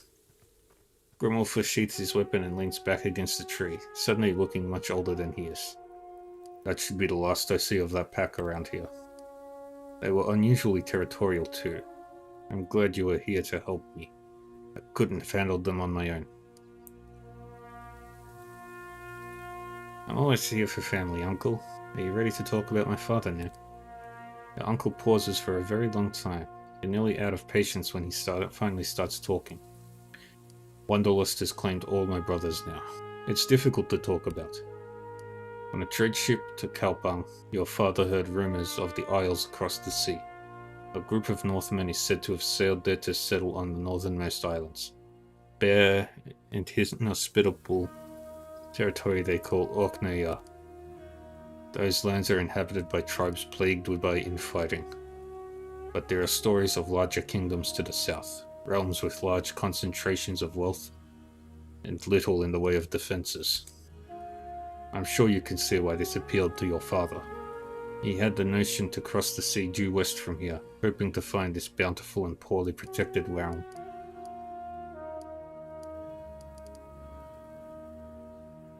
Sounds exciting. I don't begrudge him for that. Nay, he's dead now. There's no reason to begrudge him for anything any longer. He paid a heavy price for his adventures, however, and so did we who followed him. What happened? Grimulfa stares through you for a long moment, then his eyes refocus and they bore into you like the tip of a spear. The burdens of leadership finally too grew heavy for him to carry. He made a mistake that tore the group apart. Then he set off on his own. I never saw him again. He abandoned you? For the briefest of moments, sorrow ripples across his face. We abandoned each other. At the time, it seemed the only possible course of action. I understand. It was clearly difficult for you. I won't pry anymore. Thank you. An old man must be allowed to keep his secrets, for the sake of his own grief. Can we harvest the wolves?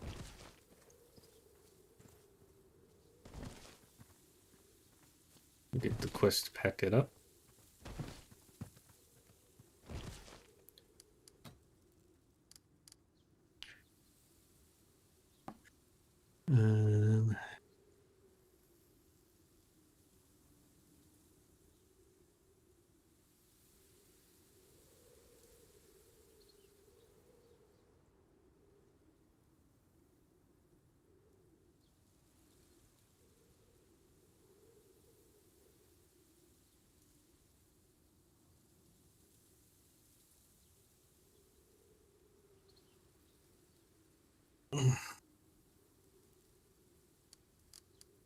Okay. Didn't find anything particularly valuable there. Now let's keep exploring around the uncle's homestead.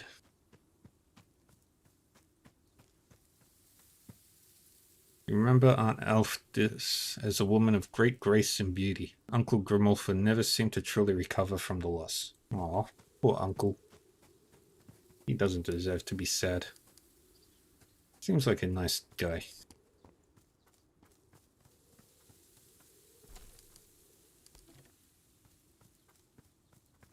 Alright. What trees did I find? Look how straight the trunk of this ash is. Strong and heavy wood like this would make for an impressive ship, while leaving plenty of room for cargo.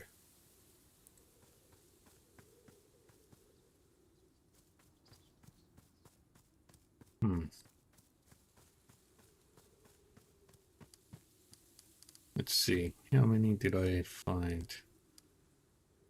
There's one left. Where...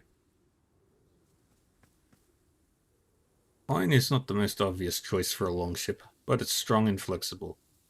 It might provide a good compromise between speed and cargo capacity. You're still alive. Somehow. I'm not going to question it.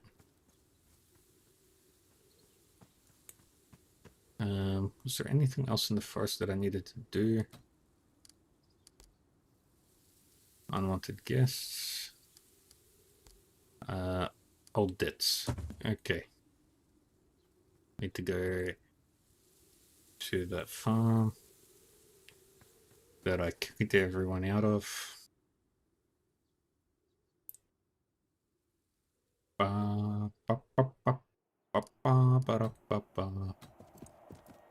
At the Erlinger's farm. Oh.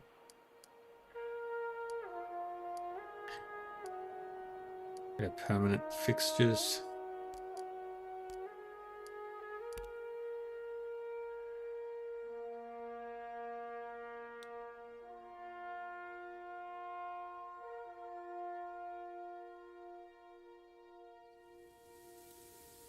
And the guy we need to talk to is down here.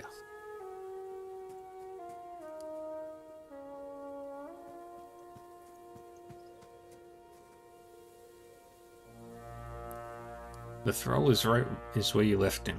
If you didn't know any better, you'd almost think he'd been right here for the past several days, chopping firewood. He looks surprised to see you again. Hello, Thane. I've brought you the claw as promised.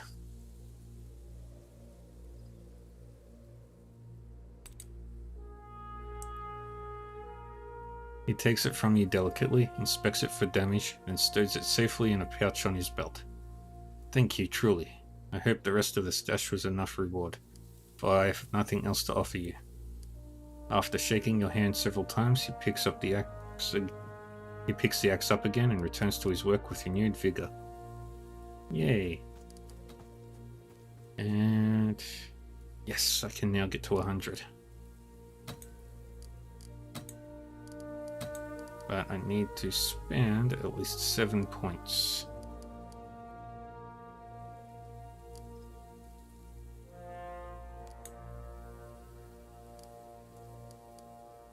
I don't have finesse, but I will do that. How much do I need to upgrade? 12. Okay. I can do that. You...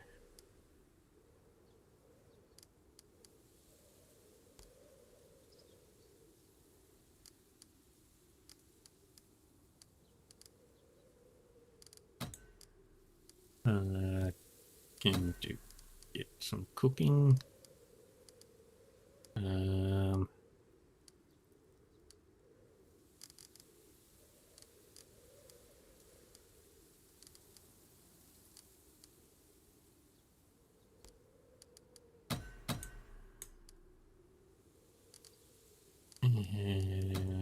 yeah.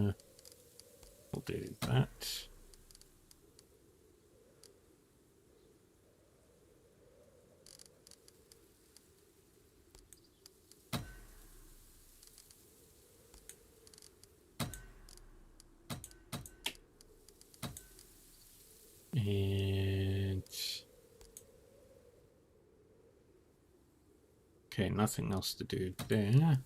Support skills, 15 to get the next level of healing, which is really strong. I get cleave at rank 3. You.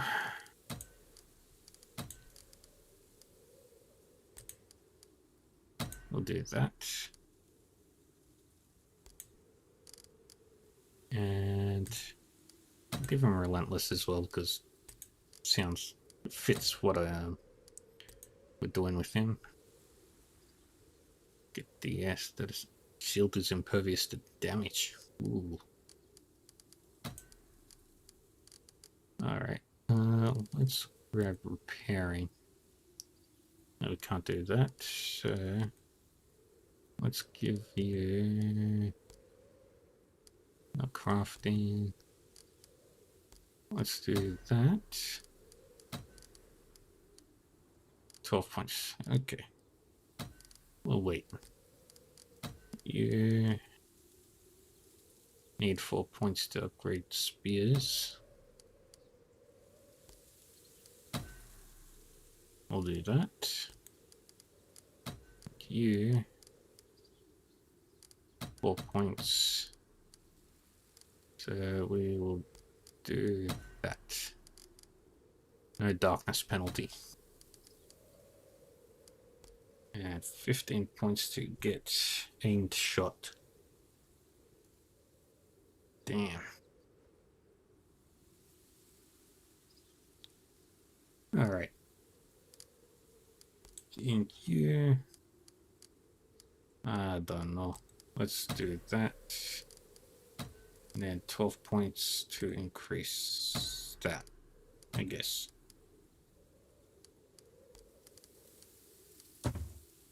Okay. Well, we finished all debts.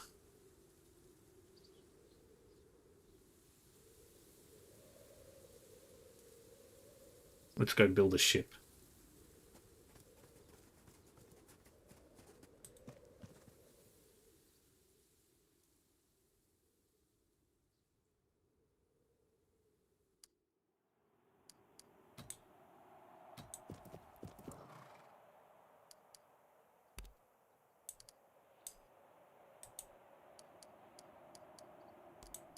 We'll keep all them.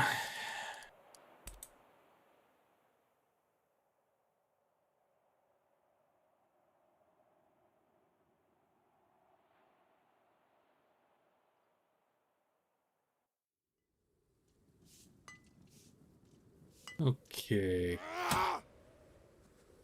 They're doing their thing. How's the 10 hours remaining for that to be built? I don't have enough wood. Don't have enough anything for the team.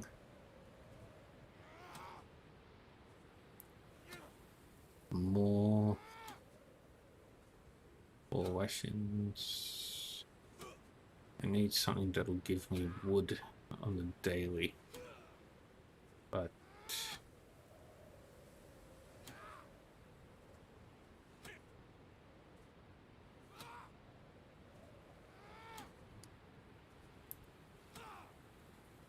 need more wood.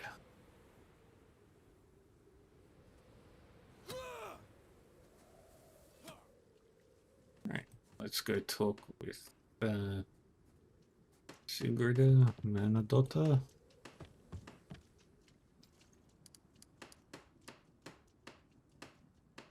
I'll let you know if anything comes up. Okay, she's got nothing. Let's Thorfinn.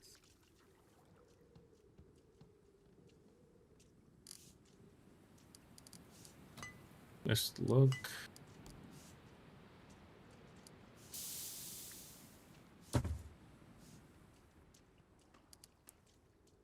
Where are you? Or are you still at the... Are you still in the forest? Crap.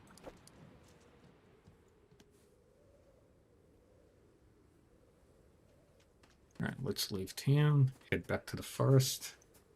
I've got ads in 3 minutes.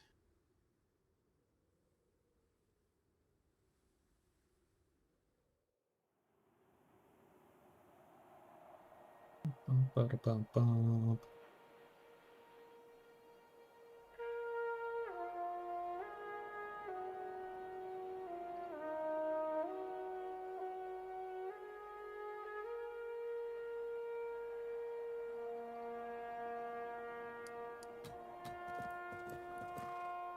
You and your herd are traveling along the banks of a stream, running along the bottom of an overgrown ditch when a sudden yelp from behind grabs your attention.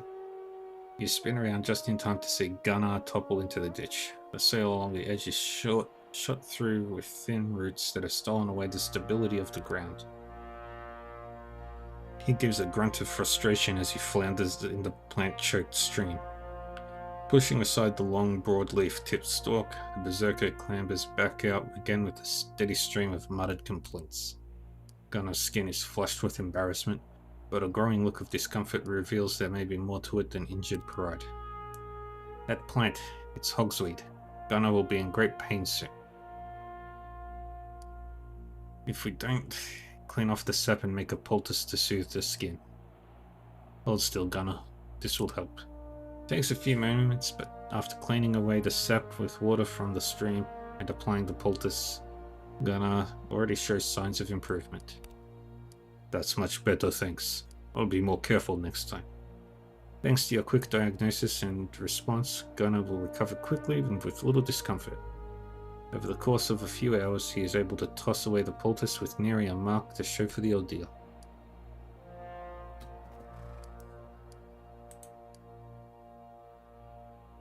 Okay. We'll take these ones. Bob, bob, bob.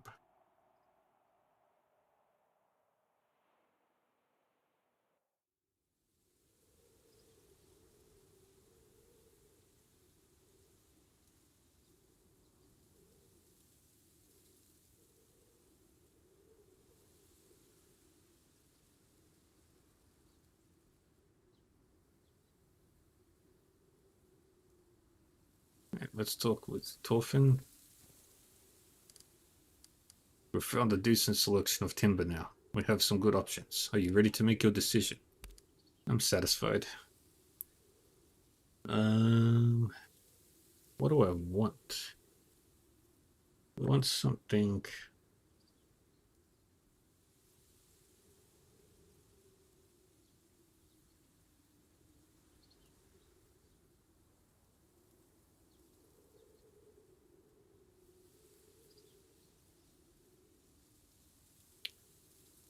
I see.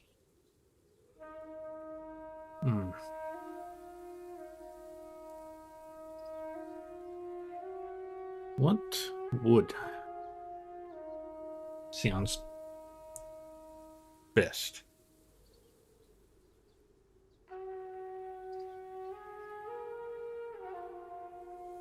Pine and larch, pine, larch, and ash are probably the better ways to go, but oak, spruce, and elm are really, really good at what they do.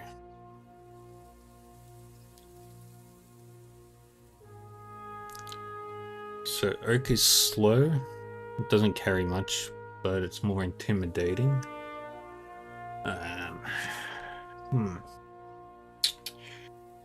Now, while this is going on, I'll do a quick poll.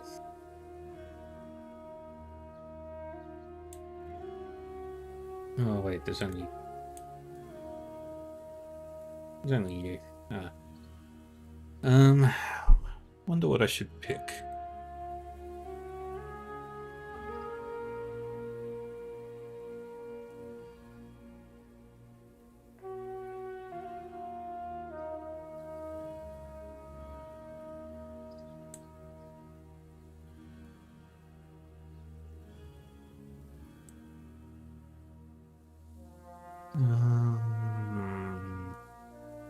I could just roll a die.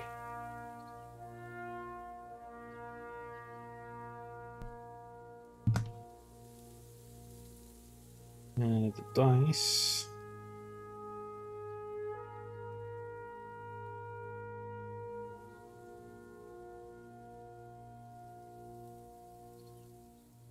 says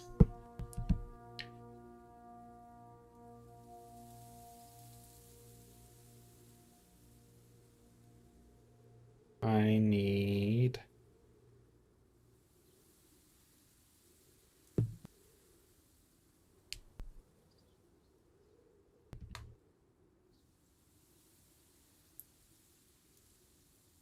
the dice says I'm going to need to use larch.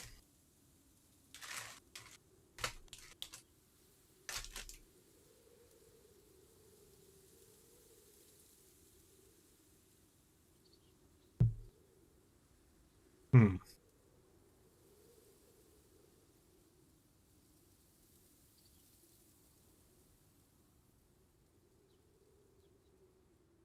Hmm.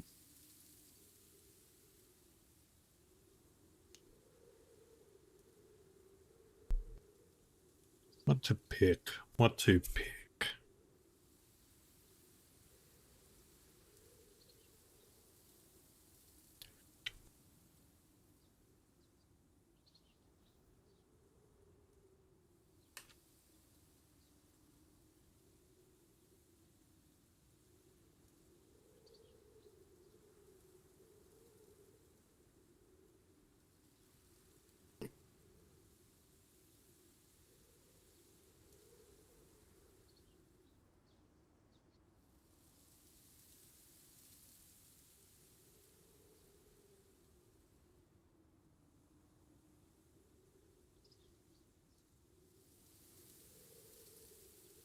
Alright, the hard part.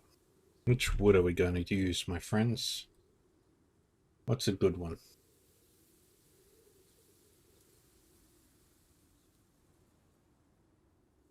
I'm personally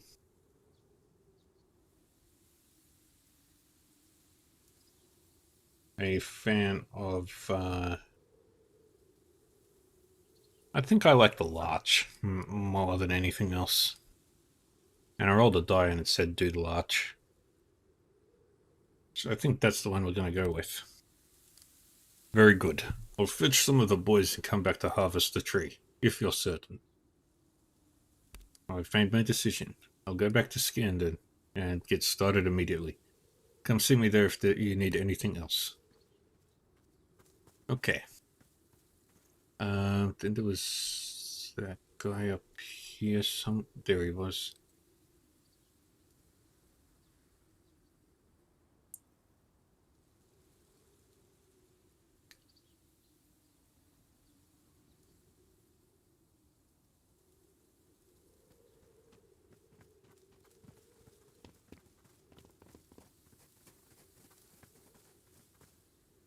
Found anything? Not yet. There was this thing.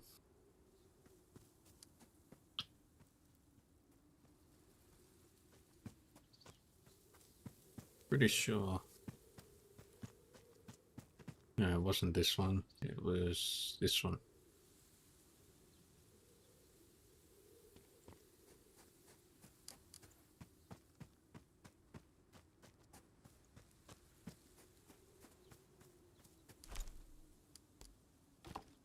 Take the sword back to this guy. Nefer.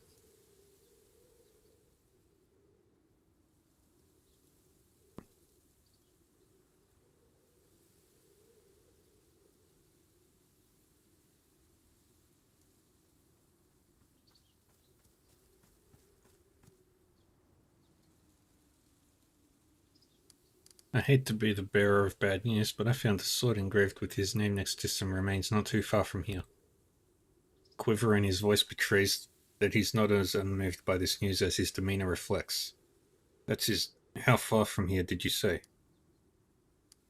Go north from here until you reach Grimulfur's cottage, then take the far path east into the forest. Thank you. You can have my things in exchange for the sword if you want. My fighting days are behind me.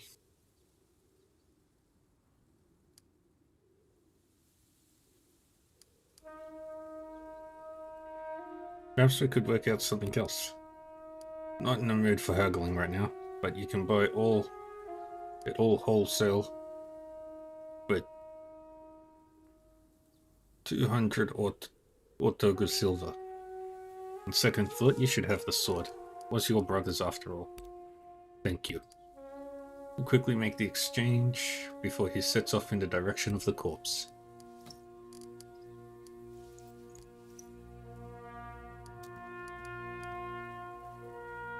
Whamstave.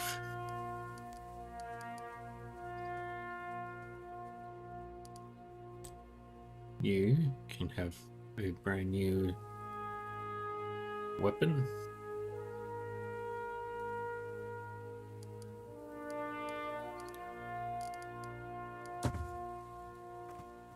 Alright, now we return to Torfin.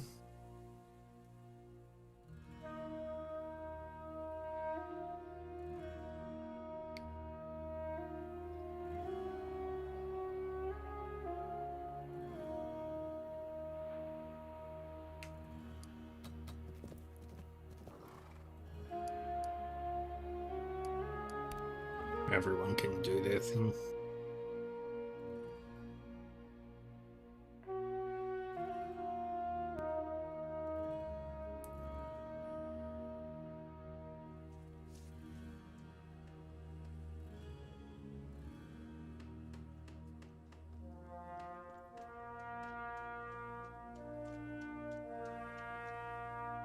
Oh there.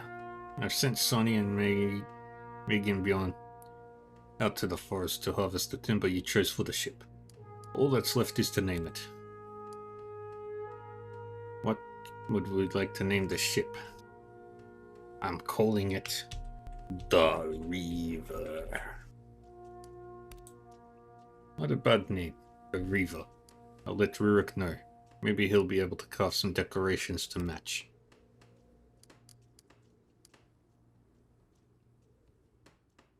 Yeah, we've finished that quest.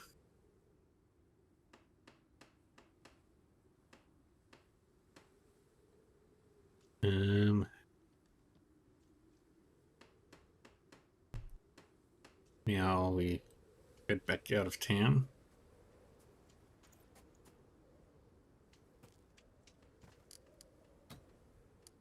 Oh, wait.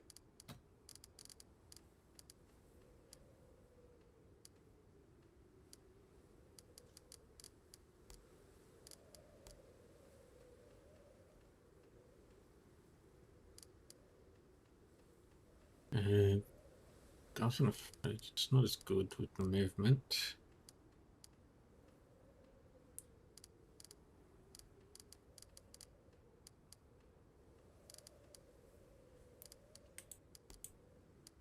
The first shield.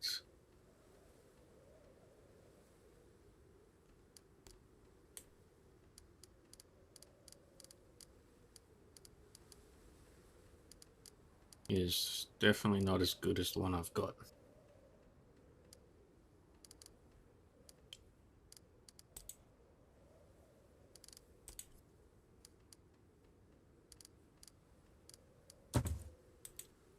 Alright, we're going to head now to...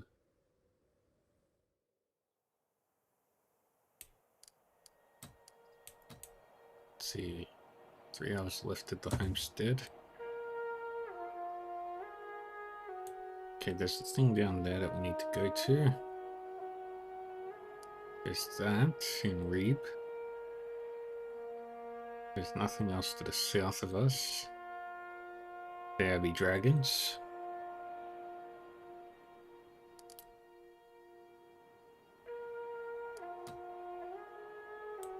Okay.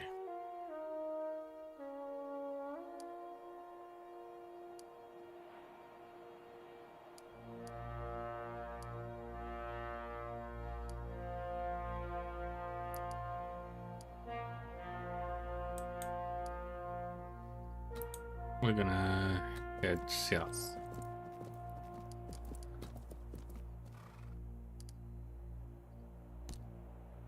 No, not yet. Okay, we've got the training ring. Can we make anything else right now? No.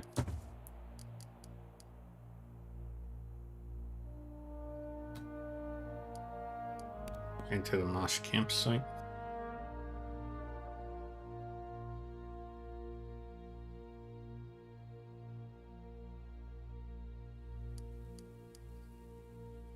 Okay.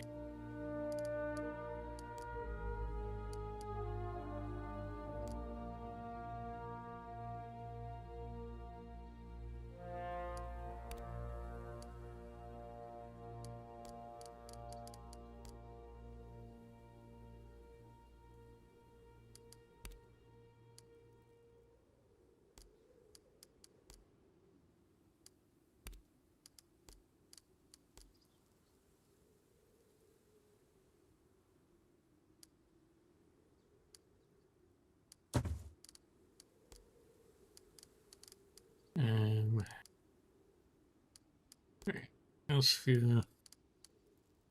Oh God.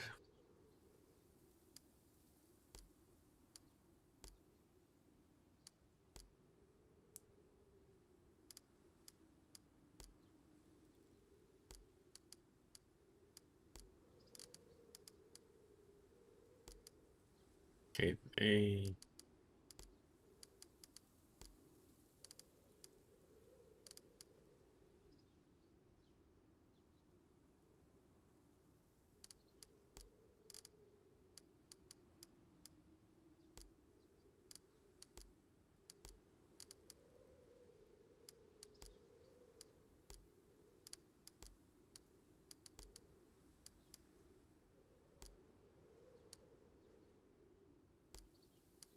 Okay, I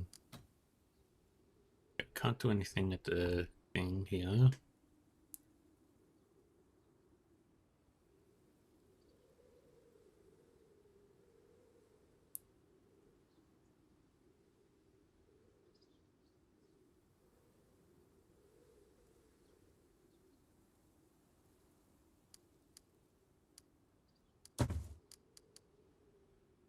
Um,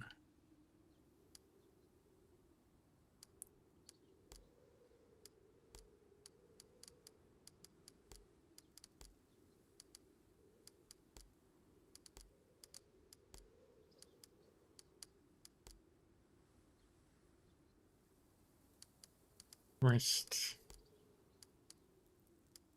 Rest.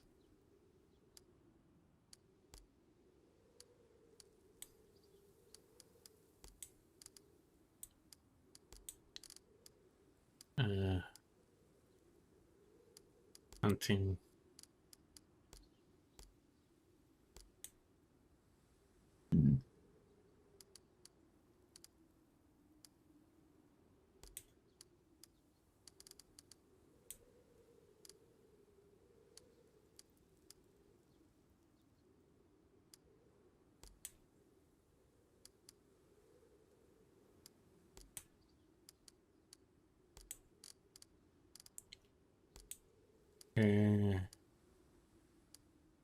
Oh, we don't need to do that.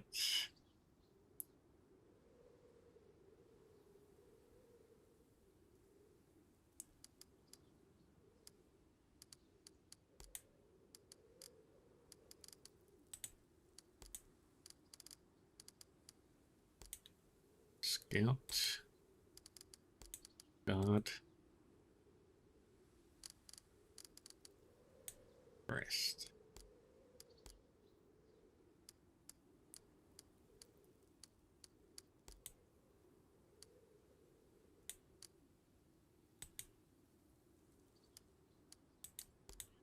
Yep.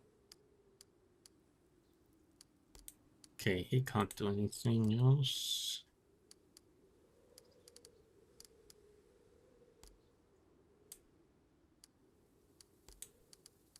Go hunting. And you go hunting.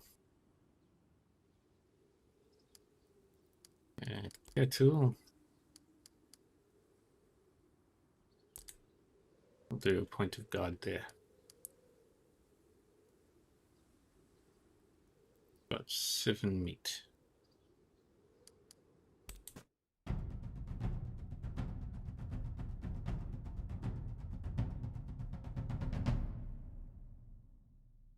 Everybody rested. Everybody got healed.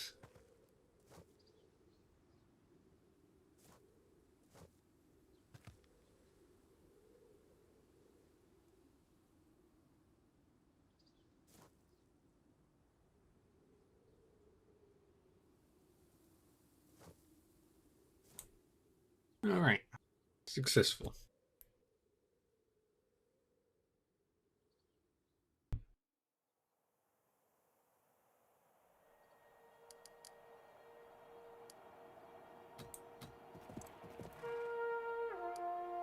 Yay, we found some wood.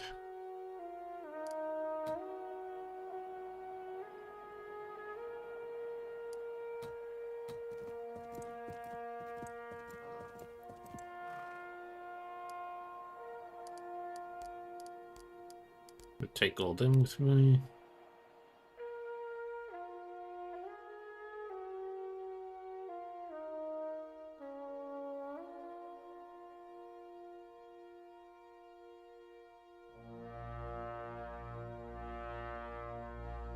And we're in the town of Rieb. Wood.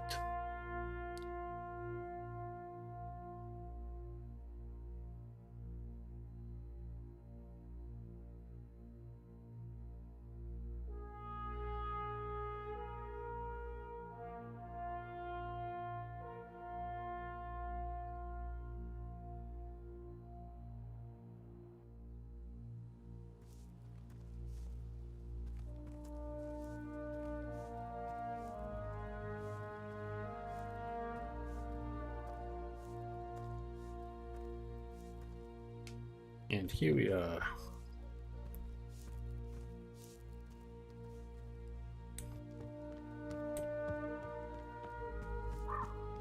In this village.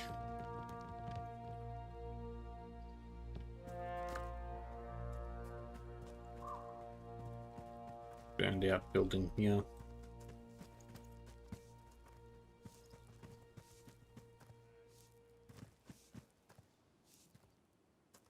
You are approached by a slight woman with a spatter of freckles on her sharp face and her auburn hair in a tight braid.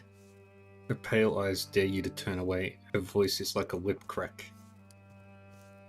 You're not like the rest of these people, are you? Armed, purpose to your stride. You get things done. What do you want?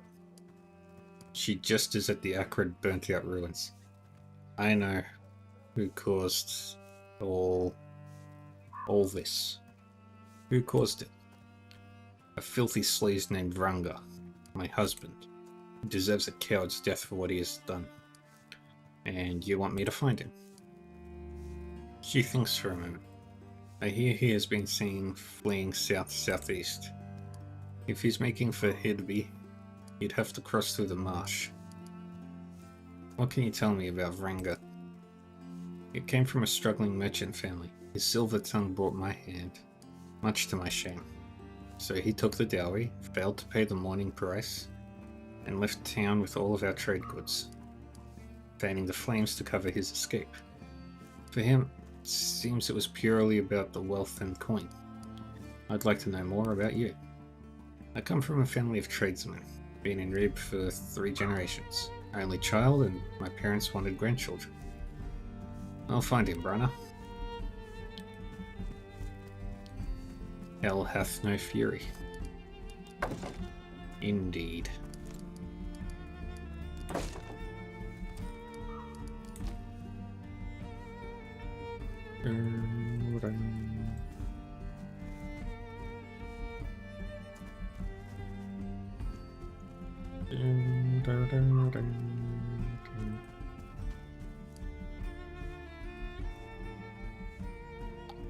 The trapdoor is blocked by the charred remains of collapsed walls. You can excavate it, but it may fatigue you if you lack the strength.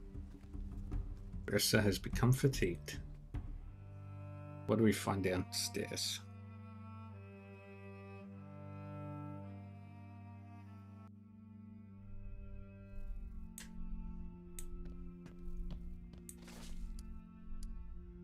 Take all. Smoke did not kill this woman. She died from 2 deep stab wounds in her stomach.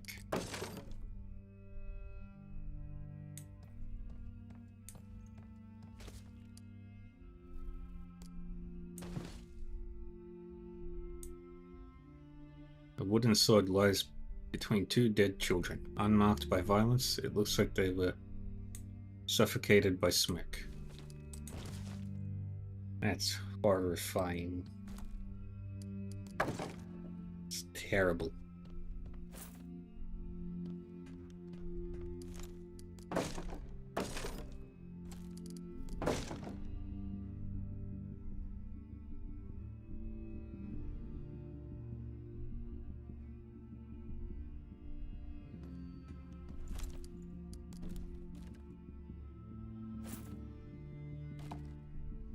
Okay.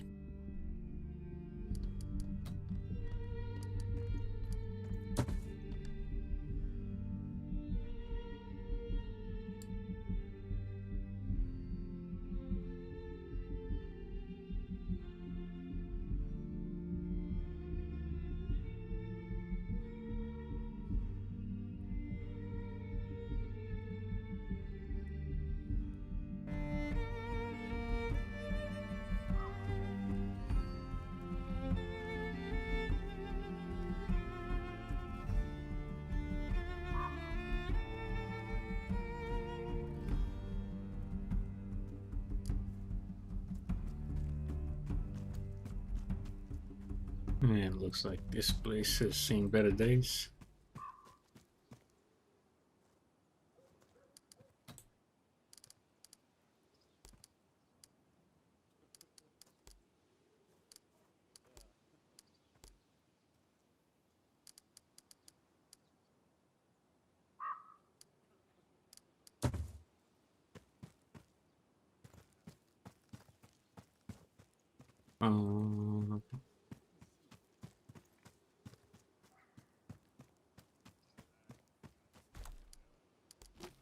Take the iron.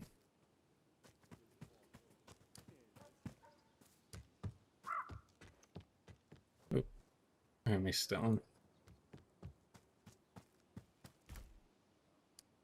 Take 20.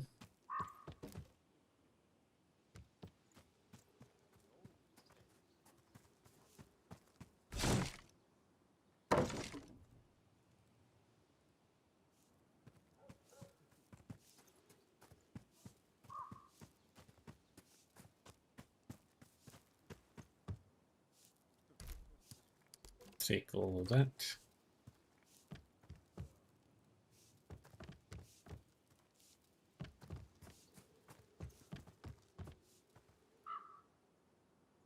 Grab that. That. Grab those. Let me keep searching.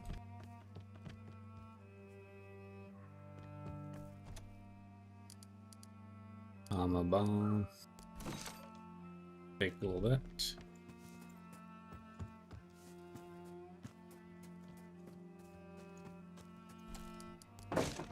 Take that. Take that. And that one. Take that. Nobody to talk to here.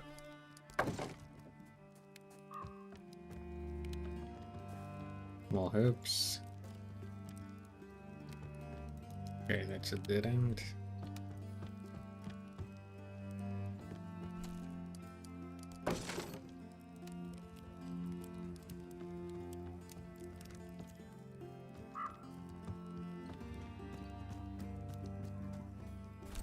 So much stuff to take.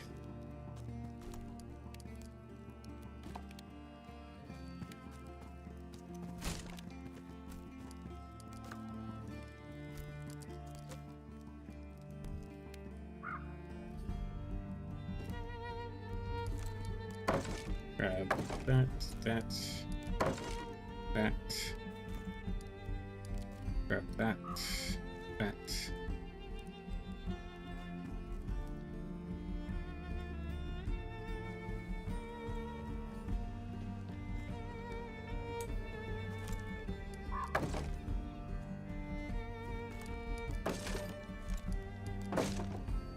so much stuff here.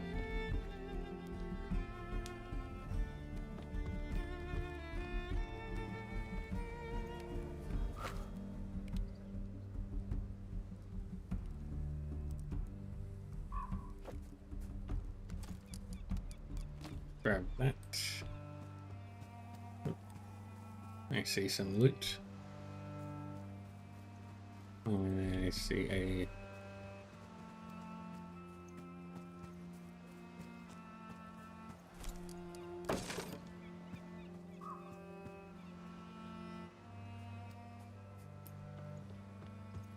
I see some docks.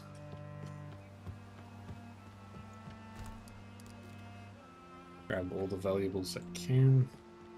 Would you look at all these ships? All trade for miles around goes through this harbor. Yeah, but also they look really cool. They're quite beautiful, yes. I must admit, I'm starting to look forward to our journey. What? Some foul spirit of the underworld has taken possession of Aslife. Quick, throw him in the river. That's life. Forget I said anything.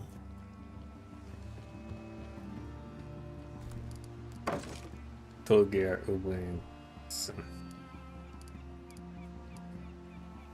A gruff-looking man with expensive equipment stands at the docks in front of a mighty warship, idly watching the passers-by. I bet you've travelled far, hmm? He smiles satisfied. For sure. My crew and I have been as far up as the northern coasts as we've been down to the southern shores. You won't find a more experienced crew anywhere. Are you willing to sell your ship? He hooks his thumbs in his belt and sways back and forth on the soles of his feet. Nope.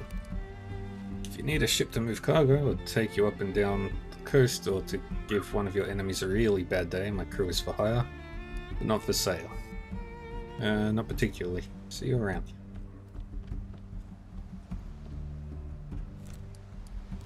Take all that cloth.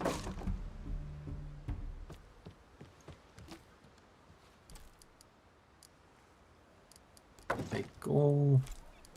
Take all. Walking down the boardwalk, you are stopped in your tracks by an apparition. Sitting quietly at the dock, the unmistakable contours of the ship that brought the raiders to Skian. Nefia follows your gaze. Is that... Are those the big gears on who attacked our home?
Killing these people will not undo the harm they did to our clan.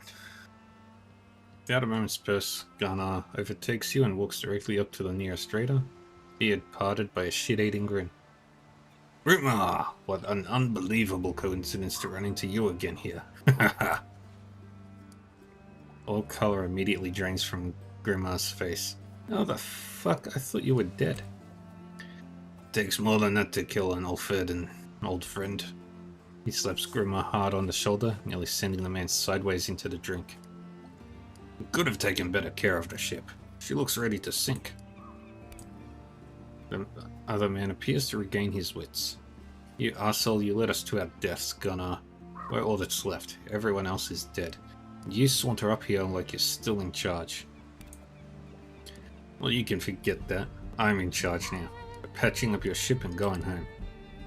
Gunnar stares straight into Grimmar's eyes for a long moment.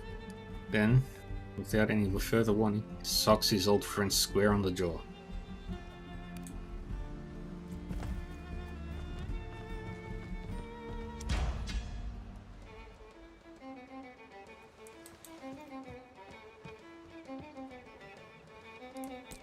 Now, we're just gonna beat them up.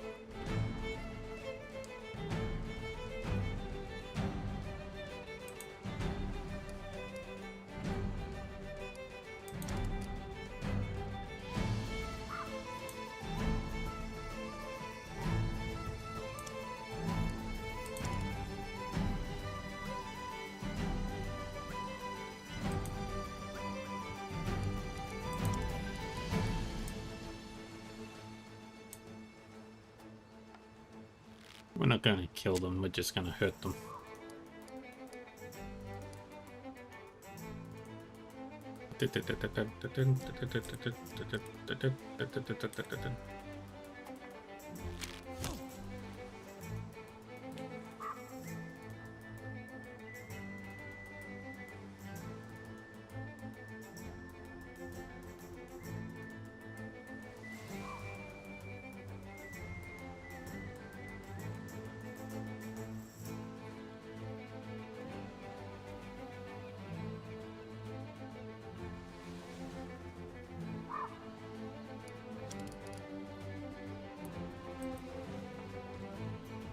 Stay there.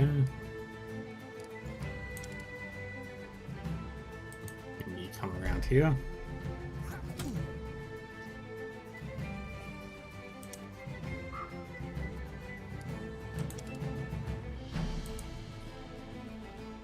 All right.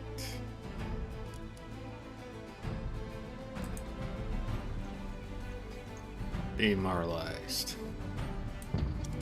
End the turn. Okay.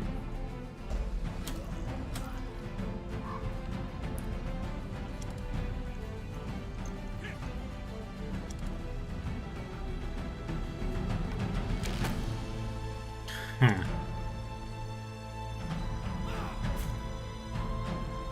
Okay, you've got a spear.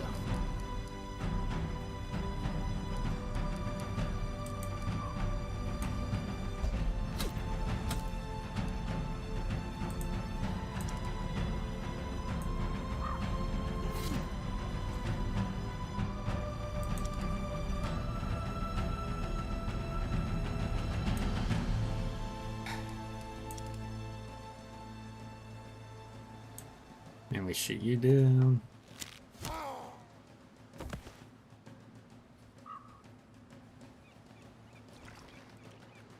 That.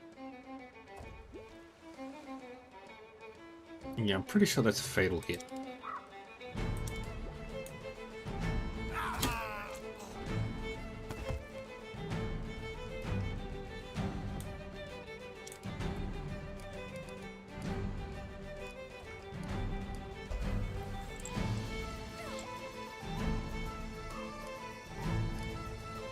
Alright, in their turn.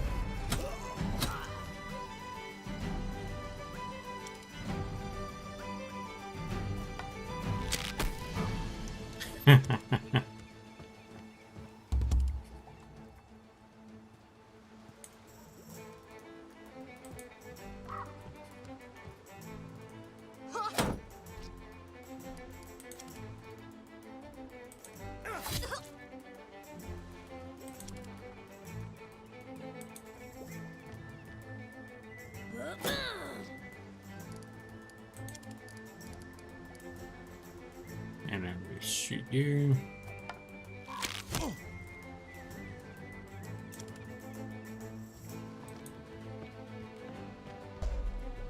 Stab.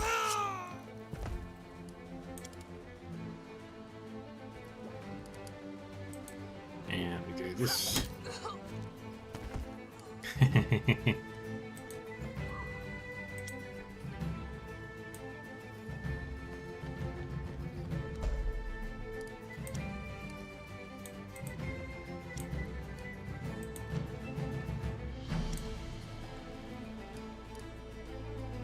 And the turn. There we go.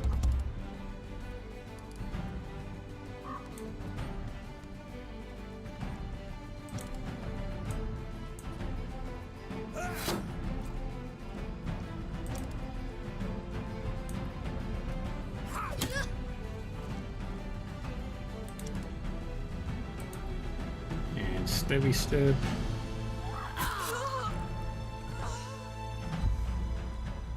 It took them all out.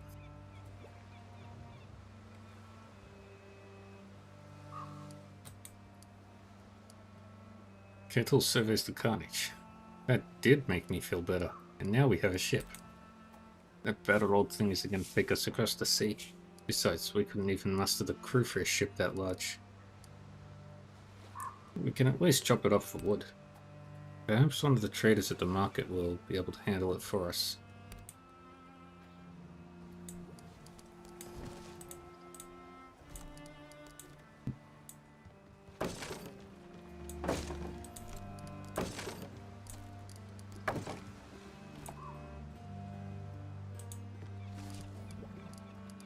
Take all. Take all. Take all.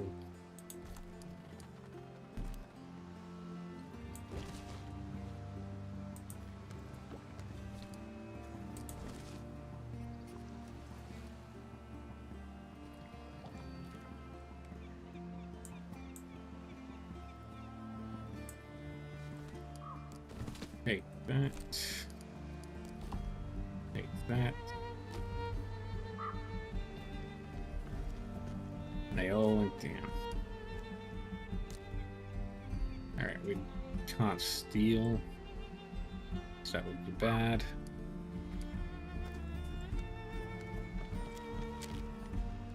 We don't want a bad reputation.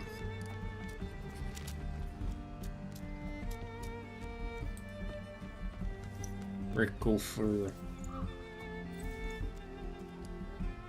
Sorry-looking man sits on the boardwalk, at a small selection of equipment spread out on a wool blanket in front of him.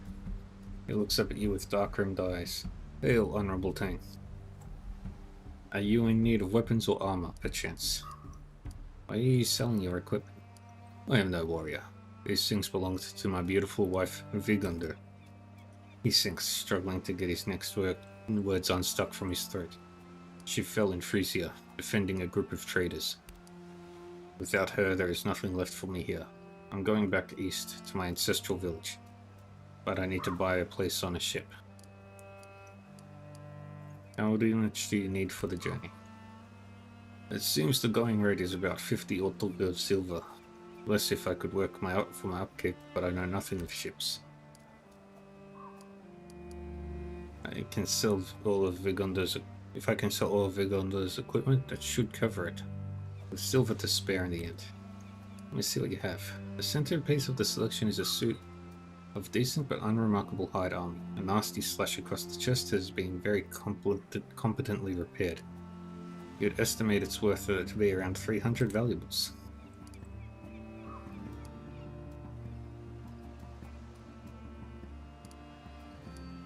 In front of the selection lies a wind spear that could probably fetch 200 when new, and coil around it a simple flax sling worth about 150.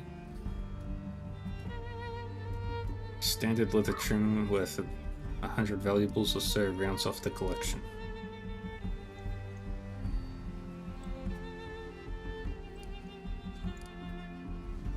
I'll give you 20 ortolga silver for the armor. Thank you, kind thing. I'll take the spear and the sling and the helmet. Tears almost well up in his eyes, but he manages to fight them back. Oh, thank you. Oh, thank you. At last I can afford the journey home. The wolf gets up, rubs his legs briefly, and rolls up the wool cloth and slowly makes his way across the boardwalk towards the nearest ship.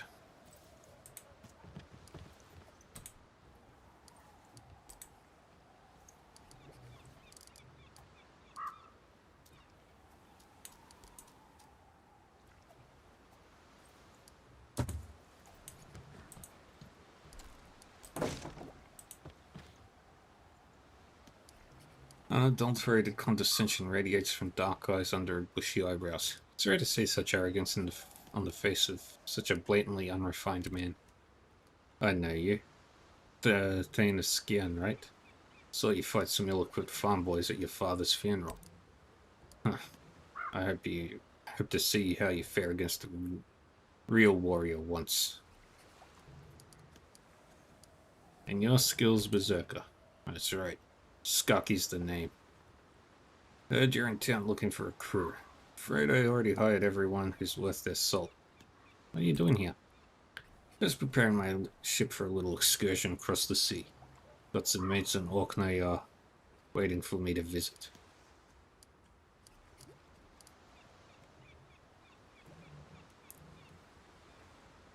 I'll be crossing that sea soon as well. Perhaps I'll meet again on other coasts. Not if you're of any luck, Thane of Skian.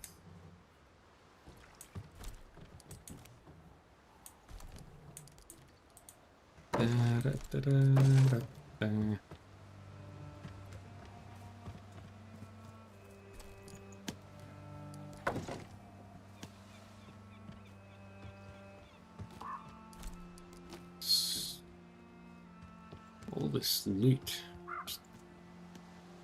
Oh, that's not a bug. Are you okay down there, Gunnar?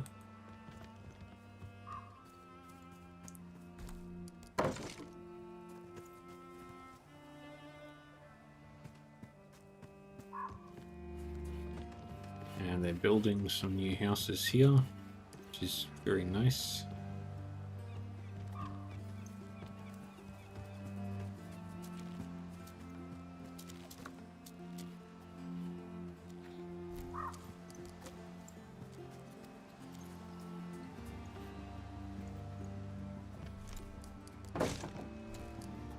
Grab all that. We got lots of stuff.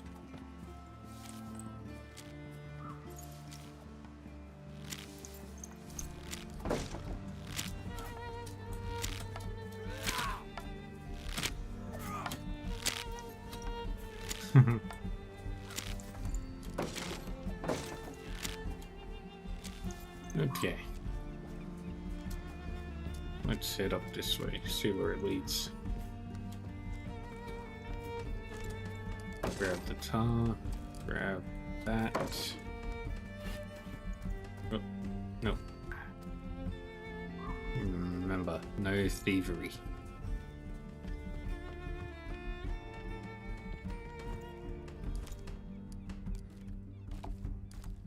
I'm gonna have so much freaking stuff.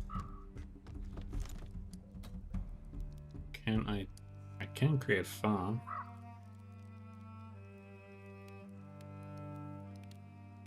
Yeah, this gets a new fence, a couple more aurochs, and the animal pens are cleaned up. Banners will bring in prosperity. Raids will help out as well. Pier will definitely be helpful. But I do want palisades. But I also want to upgrade the longhouse.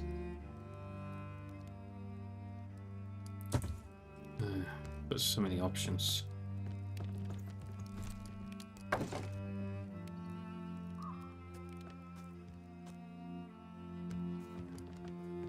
Yeah. And one is soon enough, I'll have to head back to my village anyway.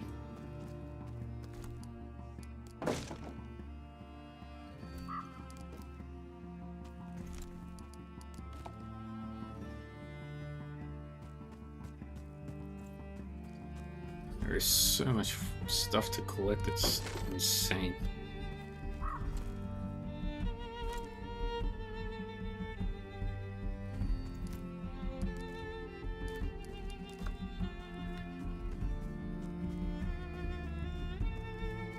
Oh boy. Still not over.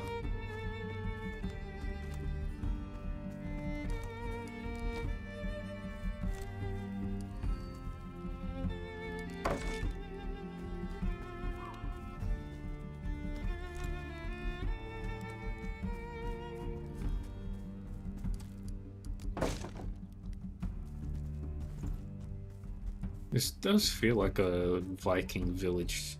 Lay out the buildings and everything. Another skill point. What's this building?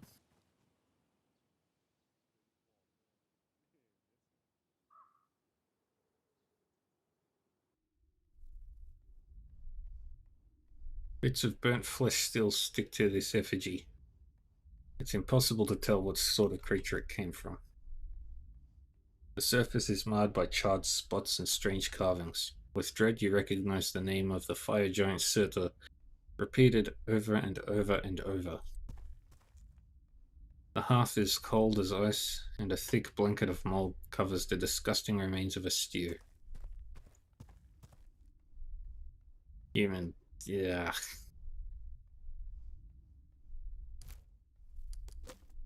Grab that. Every candle scattered across the room is ineptly inscribed with jagged patterns and unsettling symbols. Yeah, no. Let's not stay in this place. I don't like that.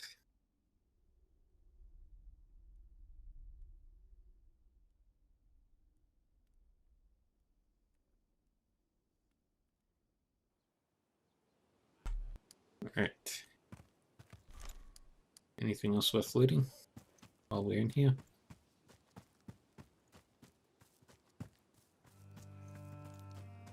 More looting. About 35 wood.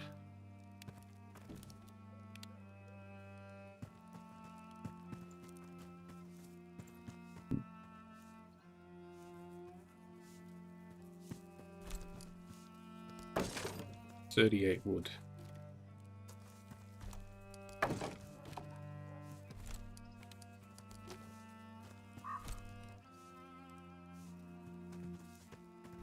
Alright. The new goal that I want to build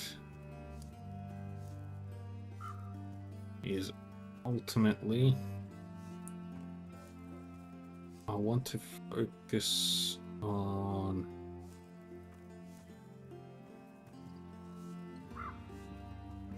the blacksmith. I need 75 wood for that.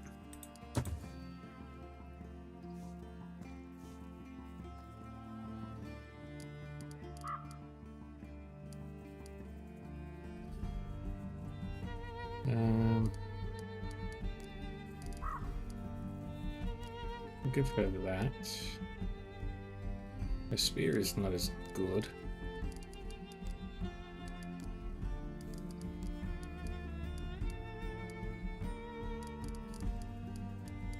But I will deconstruct that.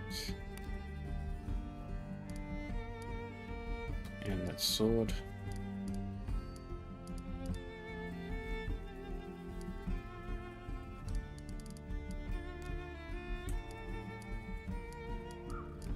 And that armor.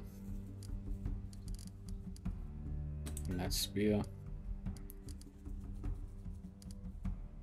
And that shield. And that sword.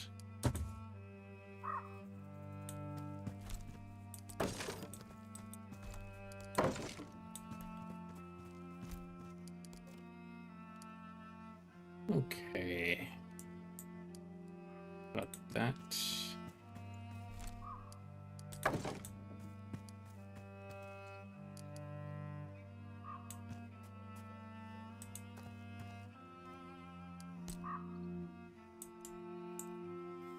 We don't need to steal. That would be bad. But I will take those hides. And we go this way. Oh.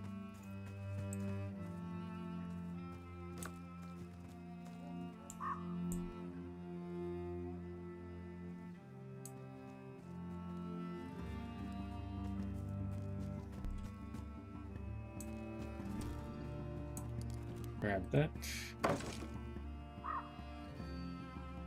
There was this plant over here.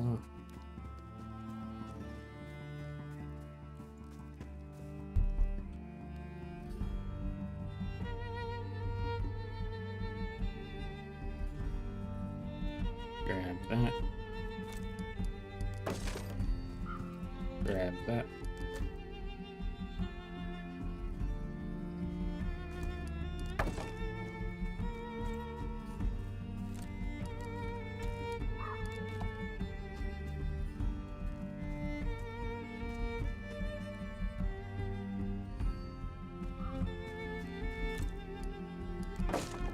Take that.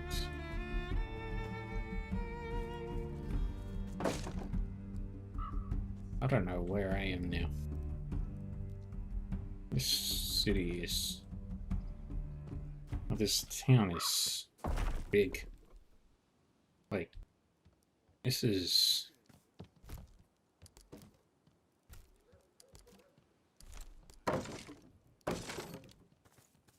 absurdly large.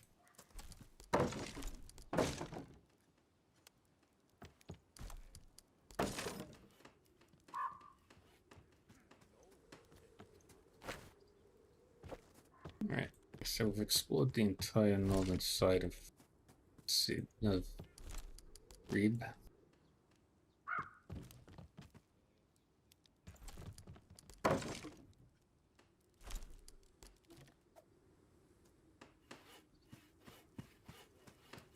And we're back at the construction area. Let's go up this way now. What's this building? Temple.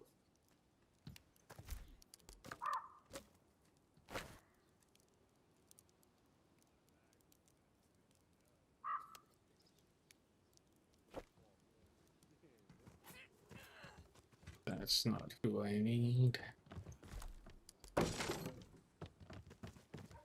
There's one. This town goes on forever. Thank you. Have you never been to Ribe before? Has Hulda ever left Skjern? You're a grown woman. Are you not allowed to leave on your own? Hulda can't prevent me anymore, but I don't know. I feel obligated towards her. It's a generous thing, what you've done for her over the years. Fair is fair, you know.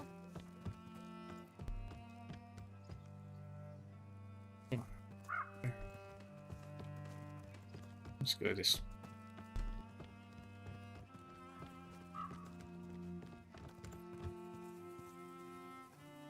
There we are. You. A young boy stands before a stall packed with crates and baskets full of bent and broken metal, cuts rolled up and haphazardly stacked, and coils of hemp rope and horsehair string, and other pieces of unidentifiable junk.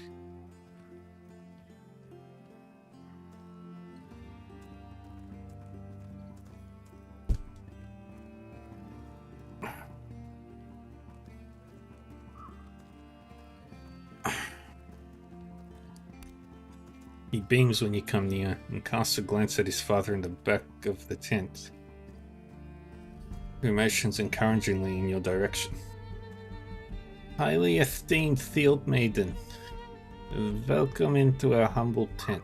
My name is Gnipli. How may I serve you today? Would you be able to chop up an old ship for us? The kid blinks a couple of times, then he turns around to look at his father. Well, sure, I suppose. We haven't done that kind of thing before, but it should be a straightforward job. What kind of pay do you have in mind? I'll pay you 50 ortog of silver for the job. Rubs his chin. Seems like fair pay. You've got yourself a deal. After shaking on it, he returns to his son. Run and get your brother and son. Tell him to bring his axe and some friends. Oh man.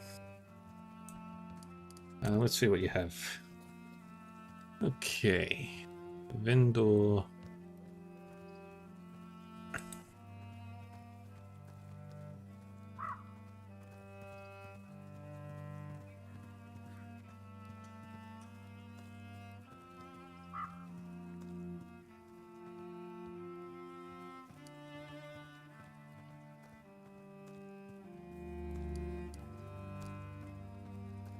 So 2 hides for 1 salvage.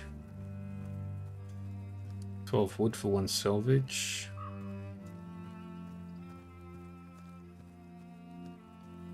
And can't do a 1 to... Alright. Have some other time. And that's that quest done.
Wonder.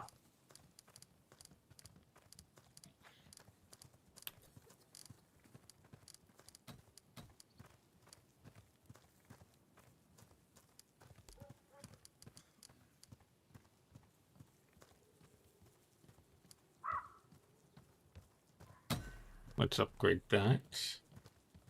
Oh, that's...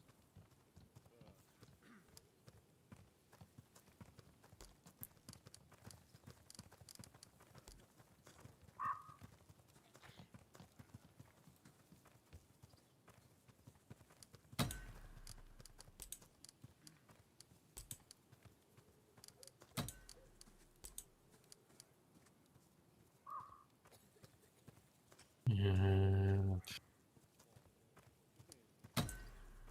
do that.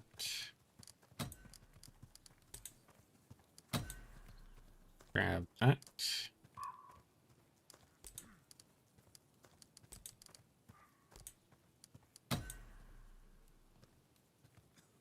Do that. What's destructor? Oh, nice. Bows.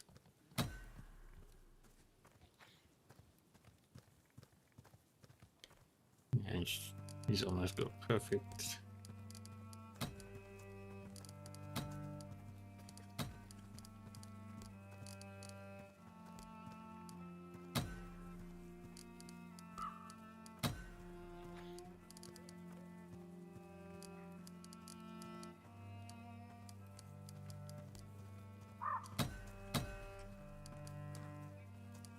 Okay.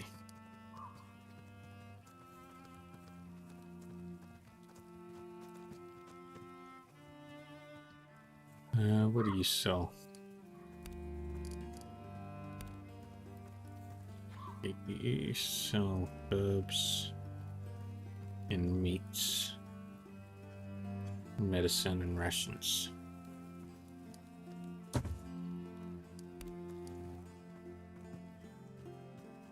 Let's keep wandering around the city until I've explored the...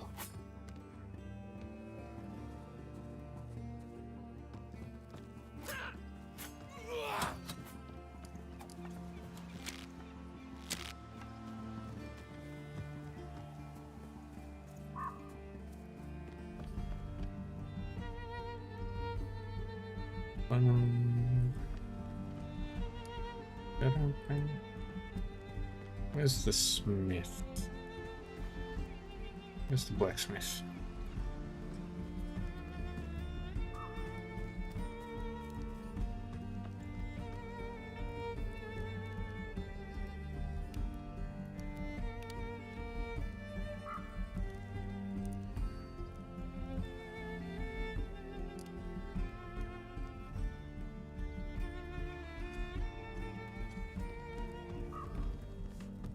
Let's talk to you, see what you're about.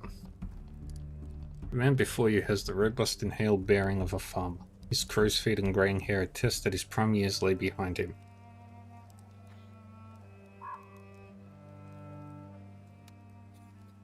A fat pig snuffles about in the yard. He leans on the fence and watches your approach. What do you want? Are you fighting over that pig? He sniffs and wipes his nose on his sleeve. Old Mardol's making trouble, accusing us of thievery. A frown knits together on his brow as he looks you over. Who are you to meddle anyway? I'm Birsa, daughter of Gangrada, Thane of Skian.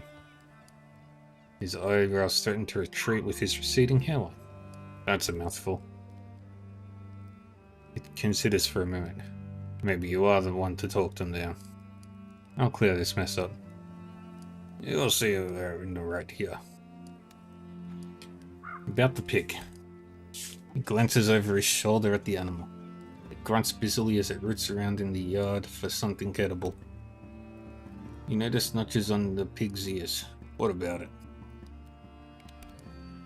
The hog squeals and scampers back as you approach, watching you distrustfully with beady eyes. There are 2 notches on its left ear and 3 on the right.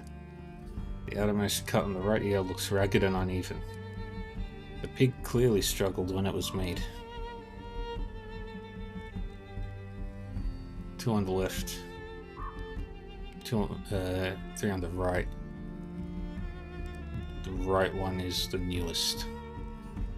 What is Mardol's claim? Fleary sucks on his lower lip. Says we stole the hog. Got an extra notch to make it look like one from our 7th litter. I've heard enough. Is there anyone else I should talk to? Fleary glances at the 2 others in the yard. A cousin, half the owner, and his girl, Ranvig, were here. Anyone else? He thinks for a moment. Builder Stefan's son lives in town. Got blood in both families. Alright. Sounds like it would be important to be very thorough with that one. Because I'm thinking thievery back in those days was probably not well liked.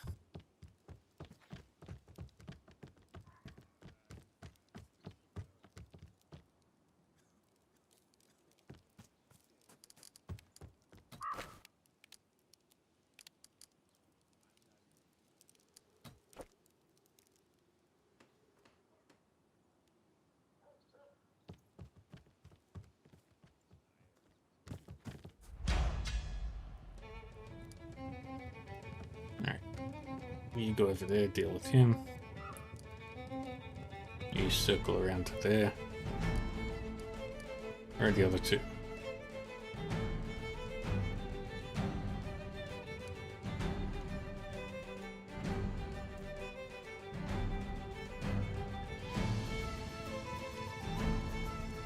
I'll let you 2 deal with them.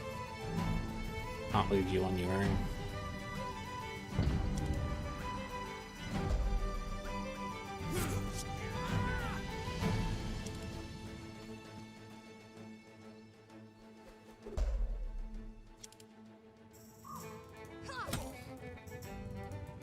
Yeah. Oof. Not good. You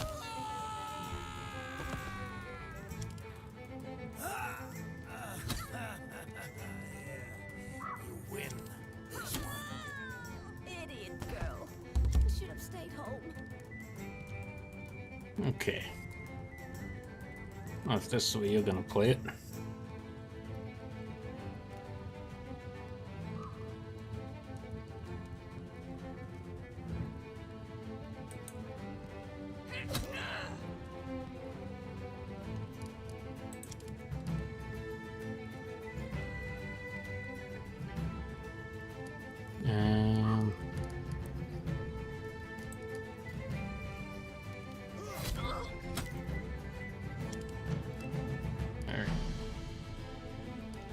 You attacked me, so you are going to die.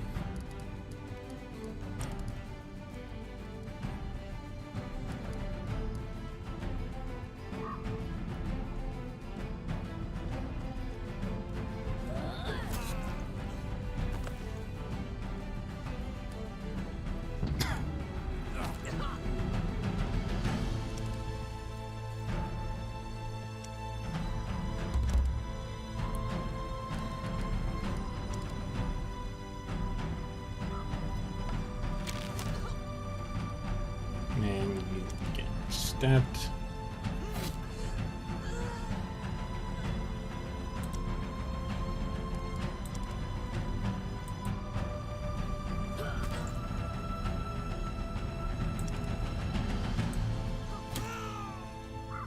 There goes another guy. Move you into position. Move you into position.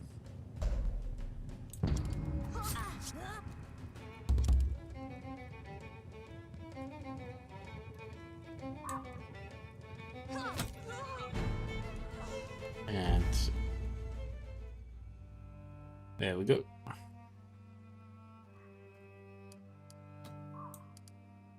What in Thor's name was that all about? Who are these people? Nepheus nudges one of the attackers with the tip of her boot, eliciting a groan. This one is still alive. Grab the survivor. Who sent you? Speak.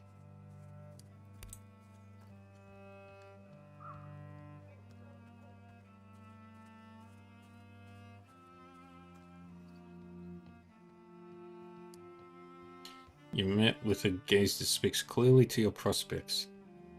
You'll get nothing out of this person. Check their pockets. You and your herd each picks an attacker to search. Roskiva raises her hand, holding something that glimmers in the light. Found something. A medallion of some kind. The silver medallion is the centerpiece of a pearl necklace. You don't recognize the exotic patterns that adorn it, but somebody in this town must know.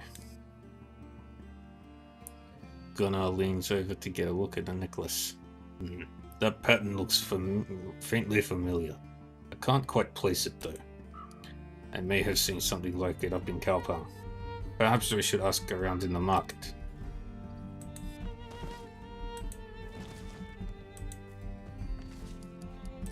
Just leave your body parts just lying around on the street.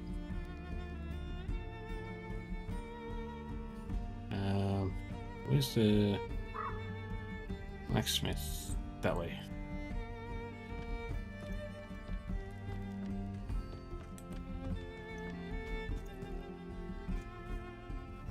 Rube's Central Blacksmith is well renowned for his broad knowledge of metalworking. He can forge a sword as readily as he mends a broken pot. While one of his apprentices bangs away at something near the furnace, the smith himself meets you in the yard outside. Here, look, Sel, my beautiful thing. Have you come to commission a weapon from the best smith north of Saxony? Do you recognize the patterns on this medallion? The smith holds the medallion an inch from his face and examines the engravings carefully. No, I can't say I've ever seen engravings like this before. He hands the necklace back to you. You ought to ask the lady who sells supplies at the market. She's travelled far and wide. You sell arms and armor? In a manner of speaking, I build such items to order. You can bring me the materials I need, and I will make whatever equipment you require. Let's see what you can make.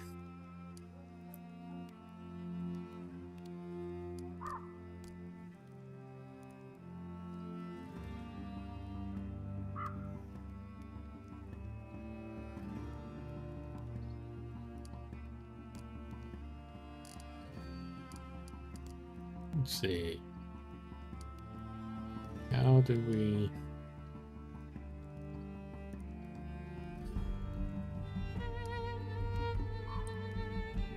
I don't know.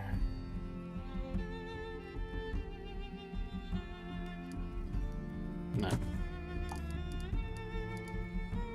I'll be back if I need anything.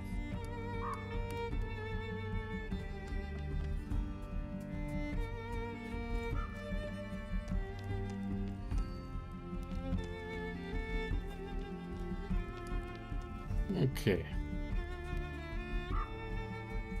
Still a lot to do in this town.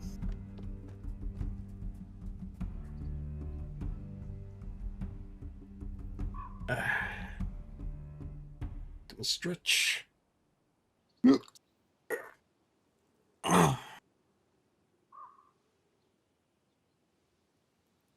Okay, oh.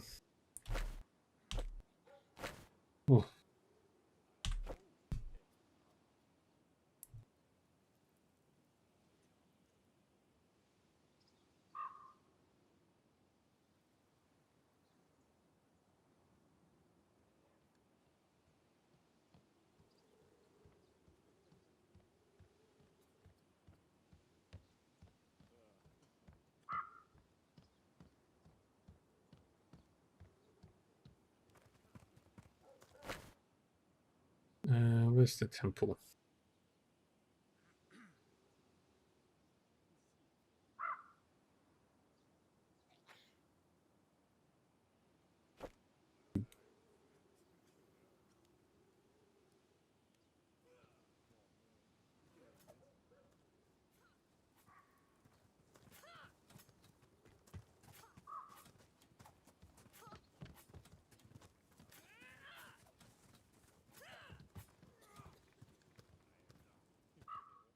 Into the temple we go.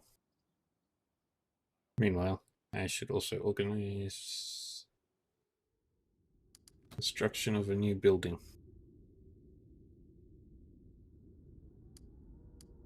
Let's see, 6. Yeah, I was gonna focus on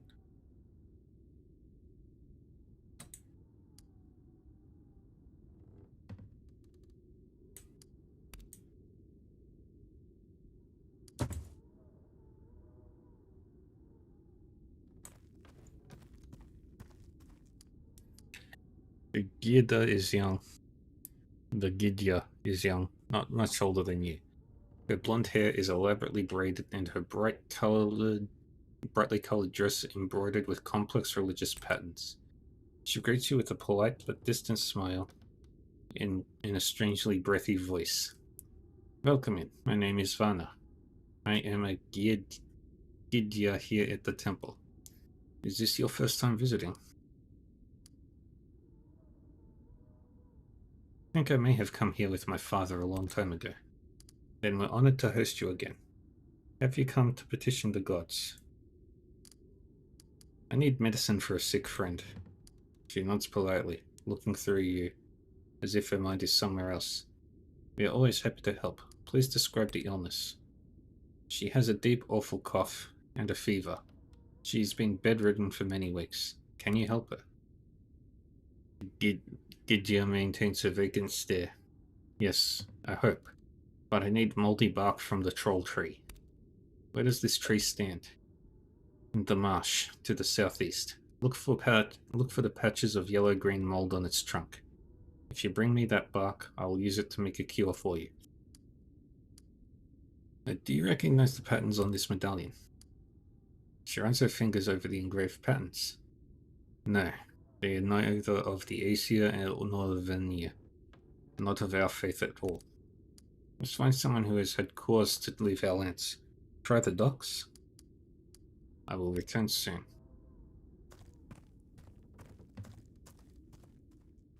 Ba, ba, ba, ba, ba.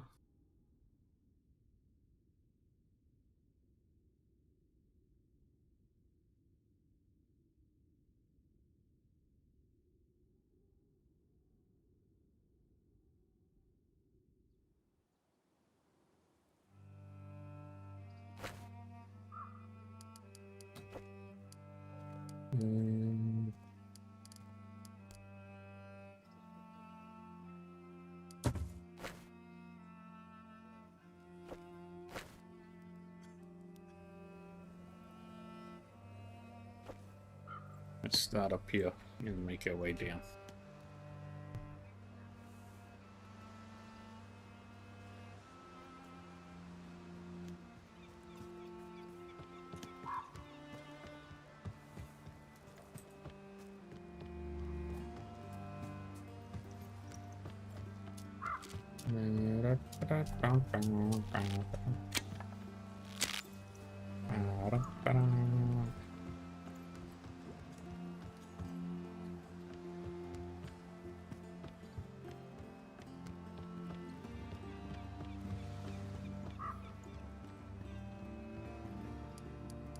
Hello again, Les.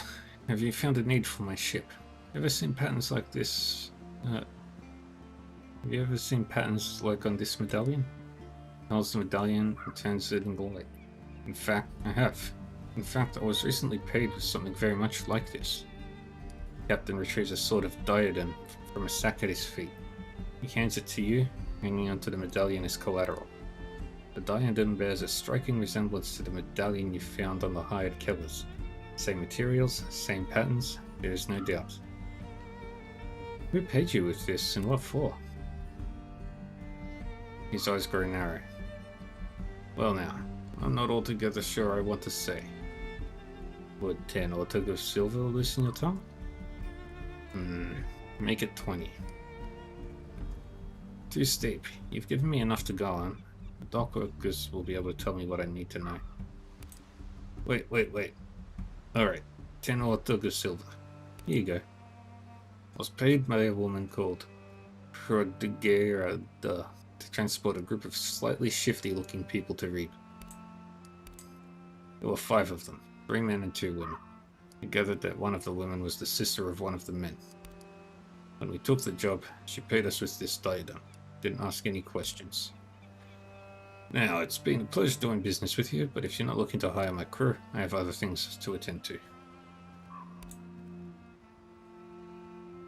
Hrothgar, the skills killer. Kettle harms conspicuously.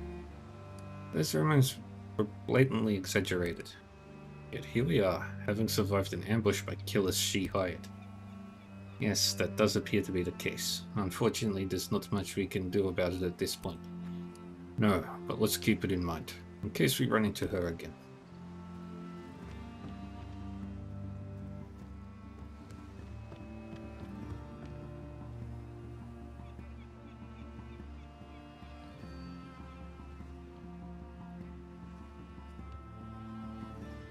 Let's see. We're kind of okay with us. The clan loves me. The Northmen are okay with me.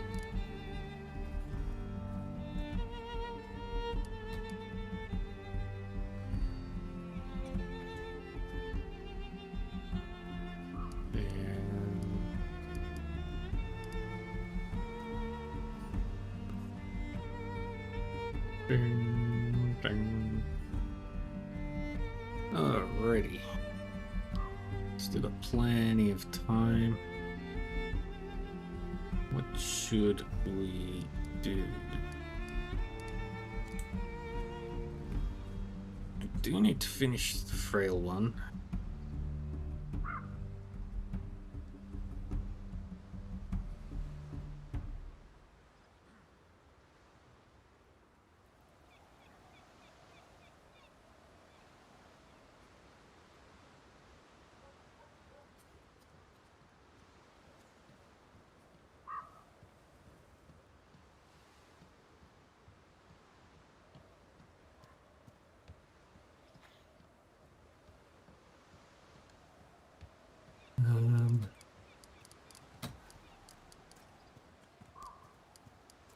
See what happens if I inspire.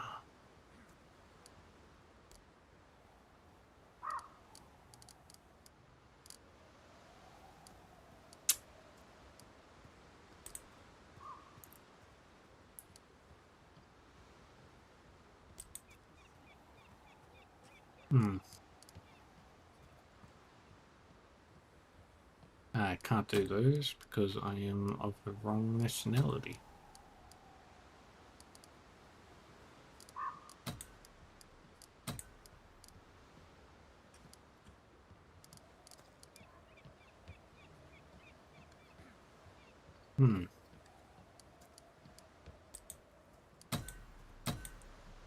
Let's do that.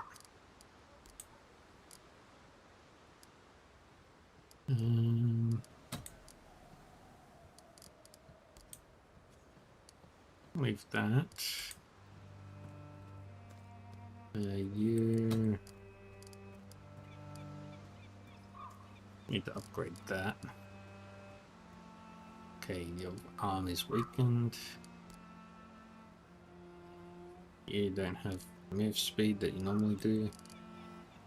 Neither do you. Alright.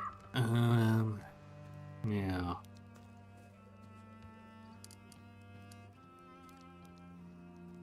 We'll come back to the forest later. We'll do.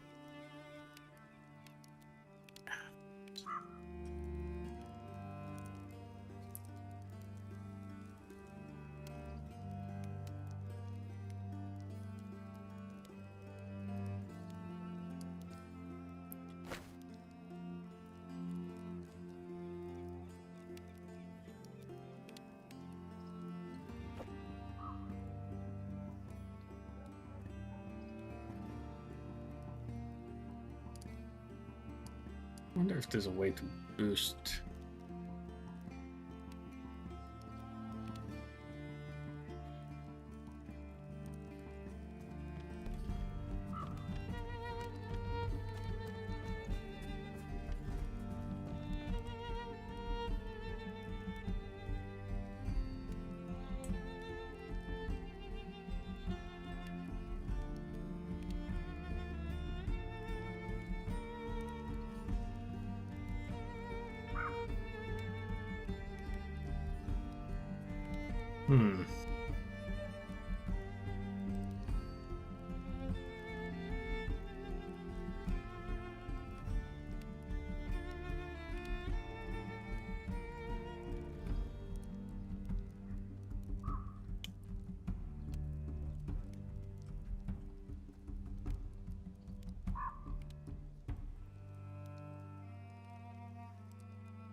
Where to?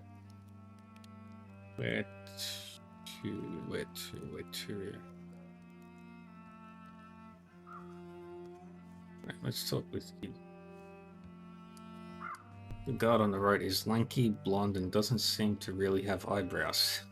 Fucking freezing out here. The one on the left is a large man, round-faced, dead with doleful eyes, standing in the cold while they talk around the fire. It's no job for a fighting man. Boredom. Teeth chattering. They cease their belly aching to look at you. Do Jarl Ragnhilda's Huskarls usually complain this much? Maybe if you was stood here in the cold all day, watching people come and go, a glory, or even just a good fight to be had. Might be you'd complain too. Who are you? First guard nods at his companion. He's Nookie. Nookie glances to his compatriot. He's Sigmund. Look around the yard. The table is laden with warm food, still steaming still in the cold air. Against the wall of the longhouse, a row of casks stand tapped and ready. Why is there a feast prepared, but no one at the tables? The Jarl is seen visiting Gordy and his followers, all the way from Glavendrop, I think. He's a pale fellow. No wonder, when him and his didn't want to eat or drink. A right shame, all this food and drink with no one to enjoy it. A right shame. We really shouldn't go to waste like this. The two guards look at each other and smile. One might say it's our duty as Huskarls to make sure the thrall's hard work is honoured. If it's our duty, then how can we refuse? A challenge then, like Thor and Utgard.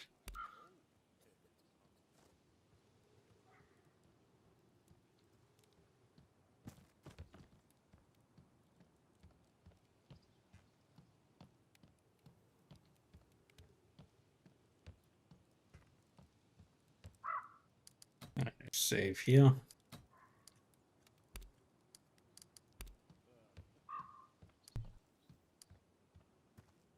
Noki hovers over the table, picking from it with care and savoring his choices.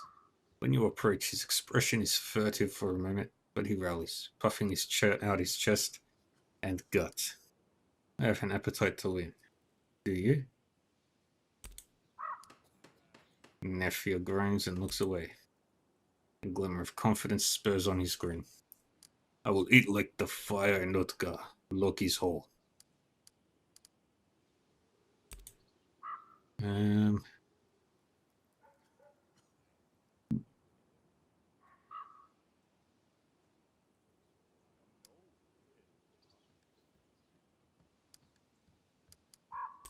We'll send Gunnar in to eat.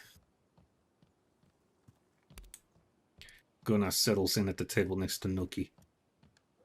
The food lays spread out before you. Barley flatbread baked with garlic and butter, smoked and salted fish with dill and honey glazed parsnips. He reaches for a slab of salted ox tongue and tears into it with his bared teeth. The air fills with grunts, coughs, and the smacking of whips as the two set about their task. All this talk has given me a fucking hunger. After 3 massive helpings, Gunnar seems to be in a haze. His jaw works and chews, though there is nothing more in his mouth. His fingers scrape at the empty plate. Nuki leans on the table, a look of fierce concentration on his face as he stares down the half-filled plate before him. Gunnar's face and hands are covered in grease and bits and food, but he is one. God, sir, I give up.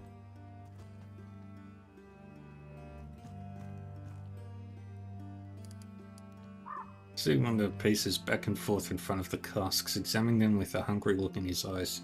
He snaps upright, his limbs awkwardly attempting to assume a casual stance as he notices your approach.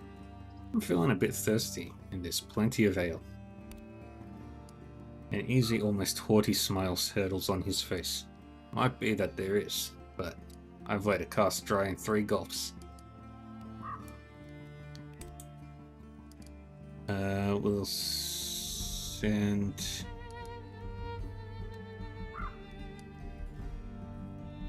Nephew. Nephew grabs the offered cup and dips her fingers, licking a few droplets into the nearby brazier and offering to Loki. How we suffer for skerns on. After finishing the 3rd cup, Nephew sways as she gasps for air. Her stares... She stares quizzically now at the now empty cup. Sigmund is struggling. Ale sprays across the rim of his cup as he chokes and coughs violently. He falls forward as he heaves, and takes several long moments to compose himself. No more. Forgive. He composes himself and clasps your hand, shaking it with a tired smile. Well done, friend. Well done. Of all the people I've met, you're my favorite. He leans in, staggering a bit. Ragnhild herself appears in the doorway, a look of moderate disapproval on her face. What is all this commotion about? Okay, what are you... Sigmund, are you drunk? Bersa, did you put them up to this? She holds up her hands. Wait, no. I don't want to know. If you're here to see me, I have time now. And you two, go tell Grandma to send new guards to replace you.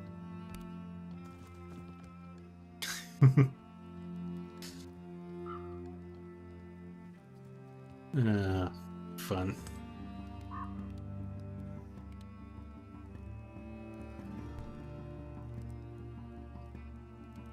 Alright, still at time. Let's go inside and talk to,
Let's talk to Ragnhilda.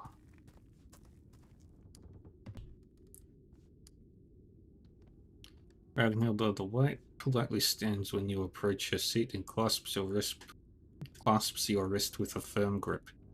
Welcome into Ridburst, sir. To what do we owe the pleasure of your visit? I seek your permission to recruit a crew for my ship. For an expedition? I won't stand in your way, but the warning I gave your father extends to you as well. Stay in known territory if you value your life. Thane's school encroaches upon my territory. I am forced to seek aid elsewhere. A troubling accusation. Are you able to prove it? I'm working on it, and meanwhile, I'm simply here to assemble a crew. Put word out at my barracks that you're seeking a crew. Mercenaries are often found there, sparring with my herdmen. I was ambushed near the blacksmith. What? In my town? Do you know who they were? Captain of a docked ship claimed to have received payment from Roderga of Jelling to take my attackers here. The Jarl scratches her chin pensively. If that is true, Roderga's actions will reflect very poorly indeed on Thane's skill. I'll have my people bring this captain to me so I can hear the words out of his mouth. Good work in tracking him down, and thank you for bringing it to my attention. I've come to trade at your market. Very good. As always, we shall be glad to have your business. We'll talk later. If you need my counsel, my door is always open to my neighboring thanes.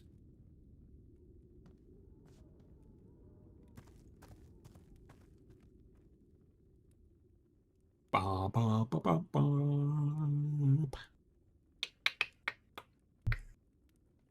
Bum bum bum bum bum bum bum bum bum bum bum bum ba-dum ba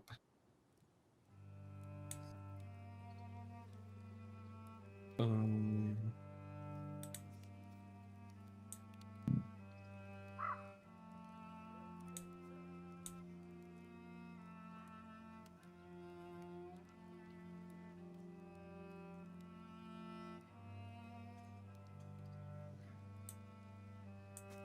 Okay. Yeah, still got a little bit of time.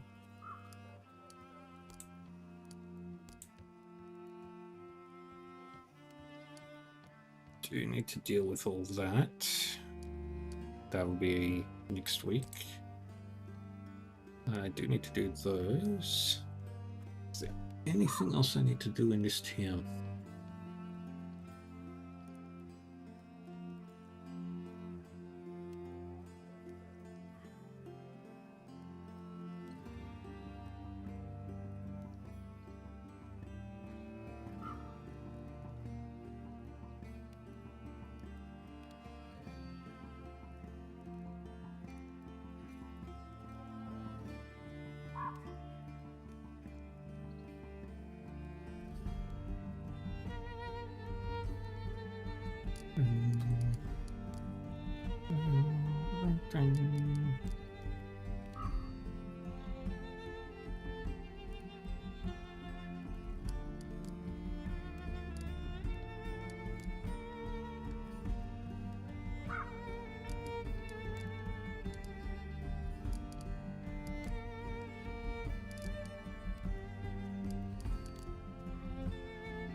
Alright, that's being constructed.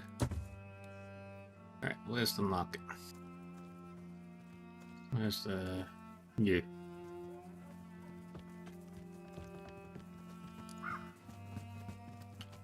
This will be the last quest we do for the day. A portly man with receding hair, dressed in several layers of fine furs, waves at you as you pass through the market. Honorable Shield Maiden. A moment of your time, please. Speak. I'm sorry to impose upon you like this, but I see you travel with a retinue that marks you as a woman of high standing. My name is Jadar. Jadar Jans Kirgison. I'm a merchant trading in ironworks from the east. I recently bought a house near the docks and moved here hoping to establish trade routes to Freesale, perhaps even beyond. Pleasure to make your acquaintance. My tremendous misfortune, having already purchased the house before coming here, I have arrived to find it occupied by rats. They're a fierce bunch and I cannot take up residence in my home before they have been routed. I'd have to pay dearly towards it with a business acquaintance for the past 2 weeks while I've attempted to resolve the situation.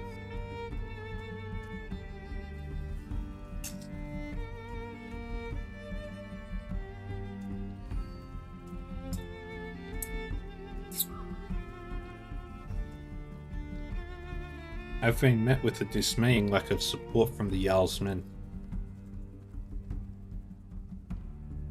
You'd think the Jarl would be interested to get rid of such vermin and restore order to her domain, but no.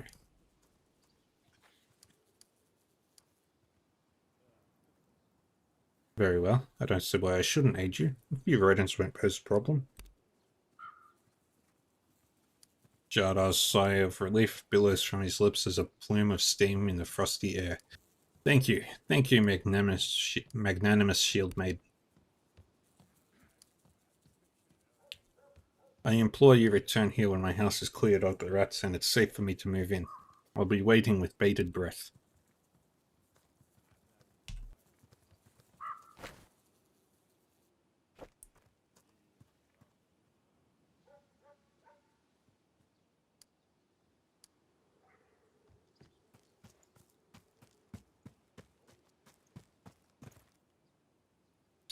Jadar's directions take you to a set of small homes not far from the market.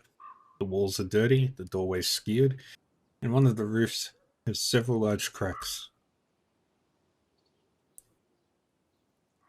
A group of young men and women dressed in rags and loitering about the courtyard. The oldest of them, a boy perhaps at 15 or 16, gets up and saunters over when you enter. Hey, you lost, old girl? We're not interested in company. Relax, kid. I'm just here to address a rat infestation. Its gaze wanders appraisingly over your herd. That's funny. You're a funny lady. He doesn't look particularly amused. He glances back at his friends, and one by one they each get up, but nobody moves towards you. So you're a rat catcher, huh? Just here to get rid of the vermin. Ah, I get it now. You're the rats. Aye, you're a sharp one, alright. He wipes his nose in an already rather crusty sleeve. You can try and catch us if you fancy a chase, but lots of people have tried. We're still about you. Yeah? How can I convince you to leave peacefully? Unless you can find us another place to live, we're staying right here. You can run us out like the last people that Hogbelly sent. We'll just be back when you're gone. This is our place. You can tell him Jumper said so.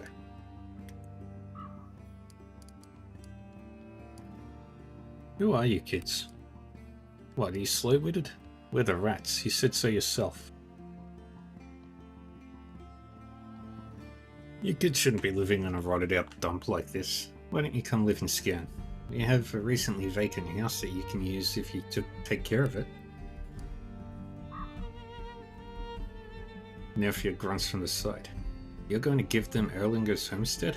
You think these rogues will be able to mind a farm? They seem quick on the uptake. I'm sure they'll get the hang of it once we show them the basics. How do you think these kids will get by in the city? You want to invite a bunch of thieves to move in next door?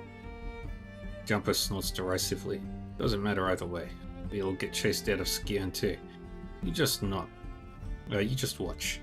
We're not the welcome sort. I'm the Thane of Skian. If I say you're welcome, that's how it is. If you want the farm, it's yours. He fixes you with a skeptical look. Then he holds up his index finger, turns, and walks over to the rest of his pack. The kids have a short convention. All appears remarkably civil. Then Jumper returns, a resolute look on his face. Alright, we'll take the deal. We figure if this is some sort of trick, we're good at running. We'll find our way back here just fine. I'll let Jada know his problem has been solved. You can come back with us when our business in Reeb is concluded. Jumper wipes his palm on a passably clean section of his pants and then shakes your hand. The deal having thus been sealed, he and his rat pack gather their meager belongings from inside the rotting buildings and run past you and out toward where you tied up your horses.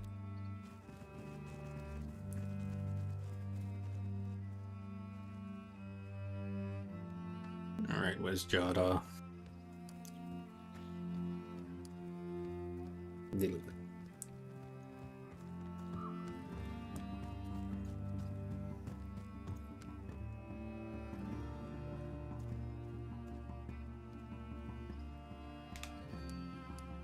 Did you deal with the rats? I struck a deal with the kids. They won't be back. Are you certain? Well, I shall hold you to your word then. As soon as I've taken stock of my new property, I'll have one of my friends bring the promised reward to your pit. You shake on it, and without wasting another moment, Jada sets off towards his new home. Good riddance.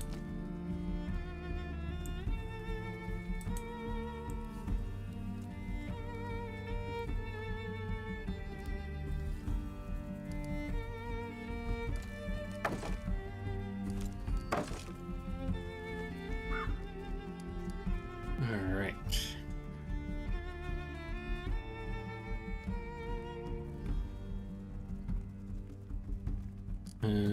Quest log. Yeah, we've done the rats. Got a few more quests to do in Rib.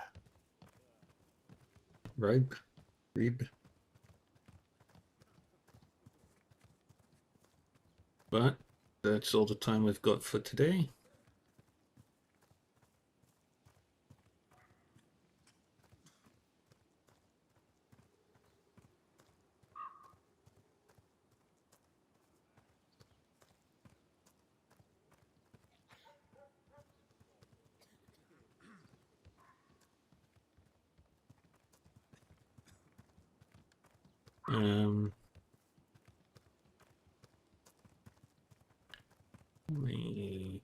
What we got in Reap? Okay. 1, 2, 3, 4. Okay. Well, yeah, that's going to be it for Expeditions Viking today. I'll be switching over to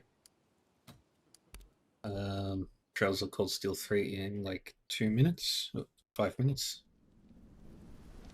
Just need to get everything set up. Don't go anywhere, friends. I'll be right back.